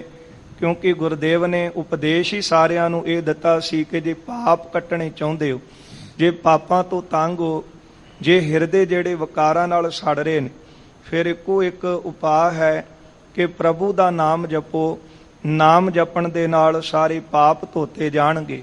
ਕੌਣ ਕੋ ਕਲੰਕ ਰਹਿਓ RAM ਨਾਮ ਲੇਤ ਹੀ ਪਤਤ ਪਵਿੱਤ ਭਏ ਰਾਮ ਕਹਿਤ ਹੀ। ਨਾਮ ਜਪਿਆਂ ਹਿਰਦੇ ਪਵਿੱਤਰ ਹੋਣਗੇ, ਜਿਹੜਾ ਹਿਰਦਾ ਹੈ ਉਹ ਠੰਡਾ ਹੋ ਜਾਵੇਗਾ। ਰਸਾਵਲ ਛੰਦ ਸੁਣੀ ਦੀਨਤਾਈ ਦਇਆ ਹੇਰੇ ਆਈ। ਜਦੋਂ ਸਤਿਗੁਰਾਂ ਨੇ ਇਹਨਾਂ ਦੀ ਬੇਨਤੀ ਸੁਣੀ ਹੈ ਨਾ, ਤੇ ਮਹਾਰਾਜ ਦਇਆ ਦੇ ਘਰ ਵਿੱਚ ਆਏ ਹਨ। ਦਲੰਕਾਂ ਜਨੈਨਾ ਭਣੇ ਸਾਰ ਬੈਨਾ। ਕਮਲ ਸਰੀਖੇ ਨੇਤਰਾਂ ਵਾਲੇ ਸਤਿਗੁਰੂ ਜੀ ਨੇ ਬੜੇ ਸੁੰਦਰ ਜਿਹੜੇ ਬਚਨ ਸਨ ਇਹਨਾਂ ਦੇ ਤਾਈਂ ਸੁਣਾਏ ਹਨ। ਕਰੋ ਸੰਤ ਸੇਵਾ ਜਪੂ ਨਾਮ ਦੇਵਾ। ਆ ਕੇ ਬੇਨਤੀ ਕਰਦੇ ਨੇ ਕਿ ਸੰਤ ਜੀ ਤੁਹਾਡੇ ਦਰਸ਼ਨ ਕੀਤੇ ਅੰਦਰ ਠੰਡ ਪੈ ਰਹੀ ਹੈ, ਆਪ ਕੋਈ ਐਸਾ ਉਪਦੇਸ਼ ਦਿਓ ਕਿ ਅਸੀਂ ਬਹੁਤ ਪਾਪ ਕੀਤੇ ਨੇ, ਸਾਡੇ ਪਾਪ ਨਾਸ ਹੋ ਜਾਣ, ਕਿ ਸਾਡੇ ਜਨਮ ਮਰਨ ਦੇ ਬੰਧਨ ਕੱਟੇ ਜਾਣ। ਤੇ ਗੁਰਦੇਵ ਮਿਹਰ ਦੇ ਘਰ ਵਿੱਚ ਆ ਕੇ ਉਪਦੇਸ਼ ਦਿੱਤਾ ਕਿ ਕਰੋ ਸੰਤ ਸੇਵਾ ਨਮੋ ਨਾਮ ਜਿਹੜਾ ਹੈ ਜਪੋ ਨਾਮ ਦੇਵਾ। ਕਿ ਜਿਹੜੇ ਸੰਤ ਜਨ ਹਨ ਪੂਰਨ ਨਾਮ ਜਪਣ ਵਾਲੇ ਕਮਾਈ ਵਾਲੇ, ਉਹਨਾਂ ਦੀ ਸੇਵਾ ਕਰੋ। ਜਪੋ ਨਾਮ ਦੇਵਾ, ਤੇ ਜੋ ਪ੍ਰਕਾਸ਼ ਸਰੂਪ ਪ੍ਰਮਾਤਮਾ ਹੈ ਉਸ ਦਾ ਨਾਮ ਜਪੋ। ਹਿਰਦੇ ਭਾਉ ਧਾਰੋ ਵਿਕਾਰੰ ਨਿਵਾਰੋ। ਕਿਉਂਕਿ ਦੋ ਜਿਹੜੇ ਖੰਭ ਸਨ ਇਸ ਸਿੱਖ ਰੂਪੀ ਪੰਛੀ ਨੂੰ ਗੁਰੂ ਨਾਨਕ ਸਾਹਿਬ ਜੀ ਨੇ ਦਿੱਤੇ ਨੇ, ਜਿਹੜਾ ਸੇਵਾ ਅਤੇ ਸਿਮਰਨ। ਸੇਵਾ ਕਰੋ, ਨਾਮ ਜਪੋ। ਸੇਵਾ ਕਰਨ ਦੇ ਨਾਲ ਅੰਦਰ ਨਿਮਰਤਾ ਆਉਂਦੀ ਹੈ, ਤੇ ਨਿਮਰਤਾ ਦੇ ਨਾਲ ਜਿਹੜਾ ਹਿਰਦਾ ਨਾਮ ਜਪੇਗਾ ਉਹ ਨਾਮ ਜਪਿਆ ਫਲੀਭੂਤ ਹੋਵੇਗਾ। ਇਸ ਕਰਕੇ ਗੁਰਦੇਵ ਨੇ ਬਚਨ ਕਹੇ ਸਨ ਕਿ ਆਪਣੇ ਭਲੇ ਵਾਸਤੇ ਗੁਰਦੇਵ ਕਹਿੰਦੇ ਹਨ ਕਿ ਨਾਮ ਜਪੋ, ਸੇਵਾ ਕਰੋ। ਜੇ ਚਾਹੁੰਦੇ ਹੋ ਕਿ ਭਲਾ ਹੋਵੇ ਤੇ ਫਿਰ ਹਿਰਦੇ ਭਾਉ ਧਾਰੋ ਵਿਕਾਰੰ ਨਿਵਾਰੋ। ਹਿਰਦੇ ਵਿੱਚ ਪ੍ਰੇਮ ਧਾਰਨ ਕਰੋ। ਸੇਵਾ ਕਰਨ ਦੇ ਨਾਲ ਨਿਮਰਤਾ ਆਵੇਗੀ, ਮਨ ਜਿਹੜਾ ਹੈ ਉਹ ਪਵਿੱਤਰ ਹੋਵੇਗਾ, ਤੇ ਫਿਰ ਆਪੇ ਹਿਰਦੇ ਵਿੱਚ ਪ੍ਰਭੂ ਪ੍ਰਤੀ ਪ੍ਰੇਮ ਜਿਹੜਾ ਉਹ ਜਾਗੇਗਾ। ਹਲੇ ਜਿਹੜਾ ਕਰਮ ਕਰਦੇ ਆ ਉਹ ਜਾਂ ਤੇ ਫਾਰਮੈਲਿਟੀ ਤੌਰ ਤੇ ਕਰਦੇ ਆ ਜਾਂ ਦਿਖਾਵੇ ਵਾਸਤੇ ਕਰਦੇ ਆ, ਕਿਉਂਕਿ ਸੇਵਾ ਤੋਂ ਬਿਨਾ ਨਾਮ ਵੀ ਜਿਹੜਾ ਜਪਣਾ ਉਹ ਔਖਾ ਹੈ। ਤੇ ਜੇ ਕੁਝ ਘੜੀਆਂ ਜਪ ਵੀ ਲਈਏ ਤੇ ਫਿਰ ਅੰਦਰ ਜਿਹੜਾ ਉਹ ਹੰਕਾਰ ਦੇ ਨਾਲ ਹਿਰਦਾ ਭਰ ਜਾਂਦਾ ਹੈ ਕਿ ਮੈਂ ਇੰਨਾ ਚਿਰ ਸੰਗਤ ਕਰ ਲਈ, ਇੰਨਾ ਨਾਮ ਜਪ ਲਿਆ। ਸੇਵਾ ਜਿਹੜੀ ਹੈ ਉਹ ਹਿਰਦੇ ਨੂੰ ਨਿਮਰਤਾ ਵਿੱਚ ਲਿਆਂਦੀ ਹੈ। ਗੁਰਦੇਵ ਕਹਿਣ ਲੱਗੇ ਸੇਵਾ ਕਰੋ, ਨਾਮ ਜਪੋ, ਹਿਰਦੇ ਵਿੱਚ ਪ੍ਰੇਮ ਧਾਰਨ ਕਰੋਗੇ, ਫਿਰ ਹਿਰਦਾ ਪਵਿੱਤਰ ਹੋਵੇਗਾ ਤੇ ਵਿਕਾਰ ਦੂਰ ਹੋ ਜਾਣਗੇ। ਚਿਤੰ ਕਾਲ ਕੀਜੈ ਦਿਨੰ ਦੇਹ ਸੀਜੈ। ਇਹ ਉਪਦੇਸ਼ ਵੀ ਧਾਰੋ ਕਿ ਚਿਤੰ ਕਾਲ ਕੀਜੈ। ਇਹ ਚਿੱਤ ਵਿੱਚ ਬਚਨ ਧਾਰਨ ਕਰੋ ਕਿ ਜਿਹੜਾ ਕਾਲ ਹੈ ਉਹ ਸਿਰ ਤੇ ਬੈਠਾ ਹੈ, ਤੇ ਦਿਨ ਦਿਨ ਇਹ ਜਿਹੜੀ ਦੇਹ ਸੀਜੈ, ਇਹ ਦੇਹ ਰੂਪੀ ਜਿਹੜੀ ਚੋਲਾ ਹੈ ਇਹ ਪੁਰਾਣਾ ਹੁੰਦਾ ਜਾ ਰਿਹਾ ਹੈ। ਦਿਨ ਤੇ ਪਹਿਰ, ਪਹਿਰ ਤੇ ਘਰੀਆਂ ਆਵ ਘਟੈ ਤਨ ਸੀਜੈ। ਕਾਲ ਅਹੇਰੀ ਫਿਰੈ ਬਦਕ ਜਿਉ ਕਹੋ ਕਵਨ ਬਿਦ ਕੀਜੈ। ਸੋ ਦਿਨ ਆਵਨ ਲਾਗਾ ਮਾਤ ਪਿਤਾ ਭਾਈ ਸੁਤ ਬਨਤਾ ਕਹੋ ਕੋ ਹੈ ਕਾਕਾ। ਗੁਰਦੇਵ ਕਹਿੰਦੇ ਚਿੱਤ ਦੇ ਵਿੱਚ ਮੌਤ ਨੂੰ ਯਾਦ ਰੱਖੋ ਕਿ ਹਰ ਇੱਕ ਕਦਮ ਸਾਡਾ ਜਿਹੜਾ ਹੈ, ਜਿਸ ਤਰ੍ਹਾਂ ਜੀਵਨ ਦੀ ਤਰੱਕੀ ਵੱਲ ਦੌੜ ਰਿਹਾ ਹੈ ਨਾ, ਇਹ ਵੀ ਯਾਦ ਰੱਖੋ ਕਿ ਛਿਨ ਛਿਨ ਸੀਜੈ ਜਰਾ ਜਨਾਵੈ। ਕਿ ਛਿਨ ਛਿਨ ਕਰਕੇ ਜਿਹੜਾ ਇਹ ਦੇਹੀ ਜਿਹੜੀ ਪੁਰਾਣੀ ਹੁੰਦੀ ਜਾ ਰਹੀ ਹੈ, ਕਿ ਜਿਸ ਮਨੋਰਥ ਵਾਸਤੇ ਅਸੀਂ ਆਏ ਹਾਂ ਉਹਨੂੰ ਵੀ ਆਪਣੇ ਹਿਰਦੇ ਵਿੱਚ ਯਾਦ ਰੱਖੋ ਕਿ ਨਾਮ ਜਪਣ ਵਾਸਤੇ ਇਹ ਦੇਹੀ ਪ੍ਰਾਪਤ ਹੋਈ ਹੈ। ਇਸੇ ਦੇਹੀ ਦੇ ਵਿੱਚ ਰਹਿੰਦਿਆਂ ਰਹਿੰਦਿਆਂ ਪ੍ਰਮਾਤਮਾ ਦੀ ਪ੍ਰਾਪਤੀ ਤੱਕ ਪਹੁੰਚਣਾ ਹੈ। ਇਸ ਕਰਕੇ ਗੁਰਦੇਵ ਕਹਿੰਦੇ ਕਿ ਚਿੱਤ ਦੇ ਵਿੱਚ ਮੌਤ ਨੂੰ ਯਾਦ ਰੱਖੋ। ਦਿਨ ਦਿਨ ਕਰਕੇ ਇਹ ਦੇਹ ਜਿਹੜੀ ਛਿਜਦੀ ਜਾ ਰਹੀ ਹੈ, ਪੁਰਾਣੀ ਹੁੰਦੀ ਜਾ ਰਹੀ ਹੈ, ਬੁਢਾਪੇ ਵੱਲ ਤੁਰਦੀ ਜਾ ਰਹੀ ਹੈ। ਪਦੰ ਕੰਗ ਪਖਾਰੇ ਸੁਖੰ ਦੇ ਨਵਾਰੇ। ਇਹਨਾਂ ਦੇ ਉਧਾਰ ਵਾਸਤੇ ਸੁੱਖਾਂ ਦੇ ਦਾਤੇ ਸਤਿਗੁਰੂ ਜੀ ਨੇ ਉਪਦੇਸ਼ ਦਿੱਤਾ। ਤੇ ਫਿਰ ਮਹਾਰਾਜ ਜੀ ਜਿਹੜੀ ਉਸ ਵੇਲੇ ਰਹੁ ਰੀਤੀ ਚੱਲਦੀ ਸੀ, ਅਜੋਕੇ ਸਮੇਂ ਦੇ ਵਿੱਚ ਖੰਡੇ ਬਾਟੇ ਦੀ ਪੌਲ ਦਿੱਤੀ ਜਾਂਦੀ ਹੈ। ਪਹਿਲਾਂ ਪੰਜ ਪਿਆਰੇ ਮਰਿਆਦਾ ਦ੍ਰਿੜ ਕਰਵਾਉਂਦੇ ਨੇ, ਉਪਦੇਸ਼ ਦਿੰਦੇ, ਤੇ ਫਿਰ ਖੰਡੇ ਬਾਟੇ ਦੀ ਪੌਲ ਦਿੰਦੇ ਹਨ। ਧੰਨ ਗੁਰੂ ਨਾਨਕ ਦੇਵ ਮਹਾਰਾਜ ਜੀ ਦੇ ਸਮੇਂ ਚਰਨ ਪੌਲ ਸਤਿਗੁਰੂ ਦਿੰਦੇ ਸਨ ਤੇ ਉਹਨਾਂ ਨੂੰ ਸਿੱਖ ਕਰਦੇ ਸੀ। ਜਿਨ੍ਹਾਂ ਦੇ ਮਨਾਂ ਵਿੱਚ ਇਹ ਭਰਮ ਬੈਠਾ ਹੈ, ਜਿਹੜੇ ਇਹ ਕਹਿੰਦੇ ਨੇ ਜੀ ਅਸੀਂ ਗੁਰੂ ਨਾਨਕ ਸਾਹਿਬ ਜੀ ਦੇ ਸਿੱਖ ਹਾਂ, ਤੇ ਫਿਰ ਤਾਂ ਕਰਕੇ ਆਪਾਂ ਖੰਡੇ ਬਾਟੇ ਦੀ ਪੌਲ ਹੁਣ ਨਹੀਂ ਲੈਂਦੇ, ਤੇ ਫਿਰ ਅਸੀਂ ਵੀ ਤੇ ਸਿੱਖ ਹੀ ਹਾਂ। ਪਰ ਜਿਹੜੇ ਉਦੋਂ ਸਿੱਖ ਮਹਾਰਾਜ ਜੀ ਨੇ ਸਾਜੇ ਸਨ, ਭਾਈ ਗੁਰਦਾਸ ਜੀ ਲਿਖਦੇ ਨੇ ਚਰਨ ਧੋਏ ਰਹਿ ਰਾਸ ਕਰ ਚਰਨਾ ਅੰਮ੍ਰਿਤ ਸਿੱਖਾਂ ਪਿਲਾਇਆ। ਉਦੋਂ ਚਰਨਾ ਅੰਮ੍ਰਿਤ ਜਿਹੜਾ ਸੀ ਉਹ ਦਿੱਤਾ ਜਾਂਦਾ ਸੀ। ਉਪਦੇਸ਼ ਦ੍ਰਿੜ ਕਰਵਾ ਕੇ ਚਰਨ ਪੌਲ ਦੇ ਕੇ ਉਹਨਾਂ ਨੂੰ ਸਿੱਖ ਕੀਤਾ ਜਾਂਦਾ ਸੀ ਕਿ ਤੁਸੀਂ ਸਿੱਖ ਬਣੇ ਤੇ ਗੁਰੂ ਤੁਹਾਡਾ ਜਾਮਨ ਹੈ ਤੇ ਲੋਕ ਅਤੇ ਪਰਲੋਕ ਵਿੱਚ ਗੁਰੂ ਸਹਾਈ ਹੋਵੇਗਾ। ਇਸ ਲਈ ਹੁਣ ਪੰਜਾਂ ਪਿਆਰਿਆਂ ਪਾਸੋਂ ਅੰਮ੍ਰਿਤ ਦੀ ਦਾਤ ਲੈ ਕੇ ਪੀਵੋ ਪਾਹੁਲ ਖੰਡੇ ਧਾਰ ਹੋਏ ਜਨਮ ਸੁਹੇਲਾ, ਤੇ ਗੁਰੂ ਜਾਮਨ ਹੁੰਦੇ ਨੇ, ਗੁਰੂ ਸਹਾਈ ਹੁੰਦੇ ਨੇ ਤੇ ਸਿੱਖ ਦੀ ਲੋਕ ਪਰਲੋਕ ਵਿੱਚ ਰੱਖਿਆ ਕਰਦੇ ਹਨ। ਮਹਾਰਾਜ ਜੀਆਂ ਨੇ ਇਹਨਾਂ ਨੂੰ ਉਪਦੇਸ਼ ਦ੍ਰਿੜ ਕਰਵਾਇਆ, ਸੇਵਾ ਕਰੋ, ਨਾਮ ਜਪੋ, ਹਿਰਦੇ ਵਿੱਚ ਪ੍ਰੇਮ ਧਾਰਨ ਕਰੋ, ਵਿਕਾਰਾਂ ਨੂੰ ਦੂਰ ਕਰੋ। ਫਿਰ ਸਤਿਗੁਰਾਂ ਨੇ ਇਹਨਾਂ ਨੂੰ ਸੁੱਖਾਂ ਦੇ ਦਾਤੇ ਮਹਾਰਾਜ ਜੀਆਂ ਨੇ ਚਰਨ ਪੌਲ ਦਿੱਤੀ ਹੈ। ਲਏ ਹਾਥ ਬਾਲਾ ਦੇ ਕੈ ਨਿਹਾਲਾ। ਭਾਈ ਬਾਲਾ ਜੀ ਨੇ ਚਰਨ ਪੌਲ ਲੈ ਕੇ ਨਾ ਮਹਾਰਾਜ ਜੀਆਂ ਦੀ ਤੇ ਇਹਨਾਂ ਲੋਕਾਂ ਨੂੰ ਜਿਹੜੀ ਉਹ ਦੇਣਾ ਕੀਤੀ। ਜਿਸ ਤਰ੍ਹਾਂ ਜੋ ਕਿ ਸਮੇਂ 'ਚ ਪੰਜ ਪਿਆਰੇ ਖੰਡੇ ਬਾਟੇ ਦੀ ਪੌਲ ਤਿਆਰ ਕਰਦੇ ਨੇ ਤੇ ਆਈਆਂ ਸੰਗਤਾਂ ਦਾ ਜਿਹੜਾ ਜਨਮ ਮਰਨ ਕੱਟਦੇ ਹਨ ਅੰਮ੍ਰਿਤ ਦੀ ਦਾਤ ਦੇ ਕੇ, ਤੇ ਫਿਰ ਗੁਰੂ ਵਾਲੇ ਸਾਰੇ ਬਣ ਜਾਂਦੇ ਹਨ। ਇਸੇ ਤਰ੍ਹਾਂ ਭਾਈ ਬਾਲਾ ਜੀ ਨੇ ਜਿਹੜੇ ਲੋਕ ਆਏ ਸਨ ਮਹਾਰਾਜ ਜੀ ਦੇ ਪਾਸ ਉਪਦੇਸ਼ ਦੇਣ ਲਈ, ਜੇ ਭਾਈ ਬਾਲਾ ਜੀ ਨੇ ਦਿੱਤਾ ਹੈ ਤੇ ਫਿਰ ਹੋ ਸਕਦਾ ਕਿ ਗਿਣਤੀ ਬਹੁਤ ਉੱਥੇ ਹੋਈ ਹੋਵੇ। ਮਹਾਰਾਜ ਜੀਆਂ ਦੇ ਕੌਤਕ ਨੂੰ ਦੇਖ ਕਰਕੇ ਬਹੁਤੇ ਲੋਕਾਂ ਦਾ ਉੱਥੇ ਇਕੱਠ ਹੋਇਆ। ਫਿਰ ਆਪਣੇ ਉਧਾਰ ਵਾਸਤੇ ਉਹਨਾਂ ਨੇ ਬੇਨਤੀ ਕੀਤੀ ਕਿ ਜੇ ਪੂਰਨ ਸੰਤ ਹੋ ਆਪ ਤੇ ਫਿਰ ਦੁਨਿਆਵੀ ਜਿਹੜੇ ਪਦਾਰਥ ਨੇ ਤਾਂ ਮੁੱਕ ਜਾਂਦੇ, ਆਪ ਕੋਈ ਐਸਾ ਪਦਾਰਥ ਸਾਨੂੰ ਦਿਓ ਜਿਹੜਾ ਲੋਕ ਪਰਲੋਕ ਵਿੱਚ ਸਾਡੀ ਰੱਖਿਆ ਕਰੇ। ਤੇ ਮਹਾਰਾਜ ਜੀਆਂ ਨੇ ਉਪਦੇਸ਼ ਦ੍ਰਿੜ ਕਰਵਾ ਕੇ ਇਹਨਾਂ ਦੇ ਉਧਾਰ ਵਾਸਤੇ ਚਰਨ ਪੌਲ ਭਾਈ ਬਾਲਾ ਜੀ ਨੇ ਸਤਿਗੁਰਾਂ ਦੀ ਚਰਨ ਪੌਲ ਲੈ ਕੇ ਇਹਨਾਂ ਦੇ ਤਾਈਂ ਦਿੱਤੀ ਹੈ। ਭਏ ਸਿੱਖ ਸੋਊ ਵੱਡੇ ਬੜੇ ਭਾਗ ਜੋ। ਹੁਣ ਜਿਨ੍ਹਾਂ ਦੇ ਵੱਡੇ ਭਾਗ ਸੀ ਨਾ, ਭਏ ਸਿੱਖ ਸੋਊ, ਤੇ ਉਹ ਗੁਰੂ ਨਾਨਕ ਸਾਹਿਬ ਜੀ ਦੇ ਸਿੱਖ ਬਣ ਗਏ। ਸਭ ਤੋਂ ਵੱਡੇ ਭਾਗ ਗੁਰ ਸਿੱਖਾਂ ਕੇ, ਵੱਡੇ ਭਾਗਾਂ ਕਰਕੇ ਇਹਨਾਂ ਨੂੰ ਸਿੱਖੀ ਪ੍ਰਾਪਤ ਹੋਈ ਹੈ। ਫਿਰ ਹੱਥ ਬੰਨ ਕੇ ਬੇਨਤੀ ਹੈ ਕਿ ਵੱਡੇ ਭਾਗ ਹਨ ਮਨੁੱਖਾ ਜਨਮ ਮਿਲਿਆ ਹੈ, ਤੇ ਜਿਹੜੇ ਖੰਡੇ ਬਾਟੇ ਦੀ ਪੌਲ ਤੋਂ ਵਾਂਝੇ ਨੇ ਜ਼ਰੂਰ ਆਪਾਂ ਉਹ ਪੌਲ ਨੂੰ ਲਈਏ ਜਿਹੜੀ ਸਤਿਗੁਰਾਂ ਨੇ ਰਹਿਤ ਮਰਿਆਦਾ ਦਿੱਤੀ ਹੈ। ਰਹਿਣੀ ਰਹਿ ਸੋਈ ਸਿੱਖ ਮੇਰਾ, ਉਹ ਸਾਹਿਬ ਮੈਂ ਉਸ ਕਾ ਚਿਹਰਾ। ਗੁਰੂ ਸਾਹਿਬ ਦੀ ਦਿੱਤੀ ਮਰਿਆਦਾ ਨੂੰ ਧਾਰਨ ਕਰੀਏ। ਕਹਿੰਦੇ ਜਿਨ੍ਹਾਂ ਦੇ ਵੱਡੇ ਭਾਗ ਸਾਨੂੰ ਸਿੱਖ ਬਣੇ ਹਨ ਚਰਨ ਪੌਲ ਲੈ ਕੇ। ਤੋਟਕ ਛੰਦ ਤਿਸ ਦੇਸ਼ ਨਰੇਸ਼ ਸੁਣਿਓ ਸ਼ਰਵਣੰ। ਜਿਸ ਦੇਸ਼ ਵਿੱਚ ਸਤਿਗੁਰੂ ਗਏ ਹਨ, ਇਹ ਦੇਸ਼ ਦਾ ਇੱਥੇ ਨਾਮ ਦਾ ਜ਼ਿਕਰ ਤਾਂ ਨਹੀਂ ਹੋਇਆ, ਪਰ ਮਹਾਰਾਜ ਉੜੀਸਾ ਤੋਂ ਅੱਗੇ ਗਏ ਹਨ, ਜਿੱਥੇ ਜੰਗਲ ਵਿੱਚ ਕਲਯੁਗ ਆ ਕੇ ਮਿਲਦਾ ਹੈ, ਉਹਦਾ ਵੀ ਉਧਾਰ ਕਰਦੇ ਨੇ। ਉਸ ਤੋਂ ਅੱਗੇ ਸਤਿਗੁਰੂ ਜਾਂਦੇ ਨੇ ਤੇ ਇੱਕ ਨਗਰ ਆਉਂਦਾ ਹੈ।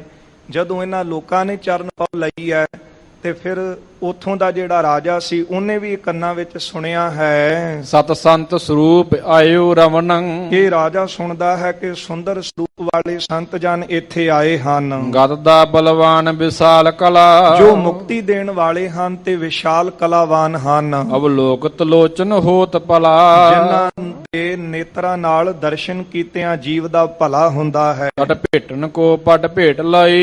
ਇਹਨੇ ਜਦੋਂ ਸੁਣਿਆ ਸਤਿਗੁਰਾਂ ਦੇ ਆਉਣ ਬਾਰੇ, ਤੇ ਇਹ ਰਾਜੇ ਨੇ ਸਤਿਗੁਰੂ ਜੀ ਨੂੰ ਭੇਟ ਕਰਨ ਵਾਸਤੇ ਬੜੇ ਸੁੰਦਰ ਕੀਮਤੀ ਵਸਤਰ ਲਏ ਹਨ। ਕਟ ਕੋ ਪਟ ਪਾਟੈ ਤ੍ਰਿਟ ਭਈ।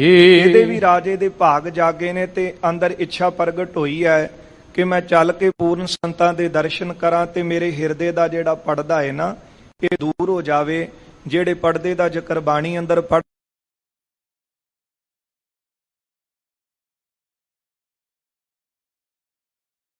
ਜੀਵ ਤੇ ਈਸ਼ ਦੇ ਵਿੱਚ ਜਿਹੜਾ ਪਰਦਾ ਪਿਆ ਹੈ ਕਿ ਜੀਵ ਹੋਰ ਹੈ ਤੇ ਈਸ਼ ਹੋਰ ਹੈ, ਇਹ ਪਰਦਾ ਦੂਰ ਕਰਨ ਵਿੱਚ ਹੀ ਕਈ ਜਨਮ ਲੱਗ ਜਾਂਦੇ।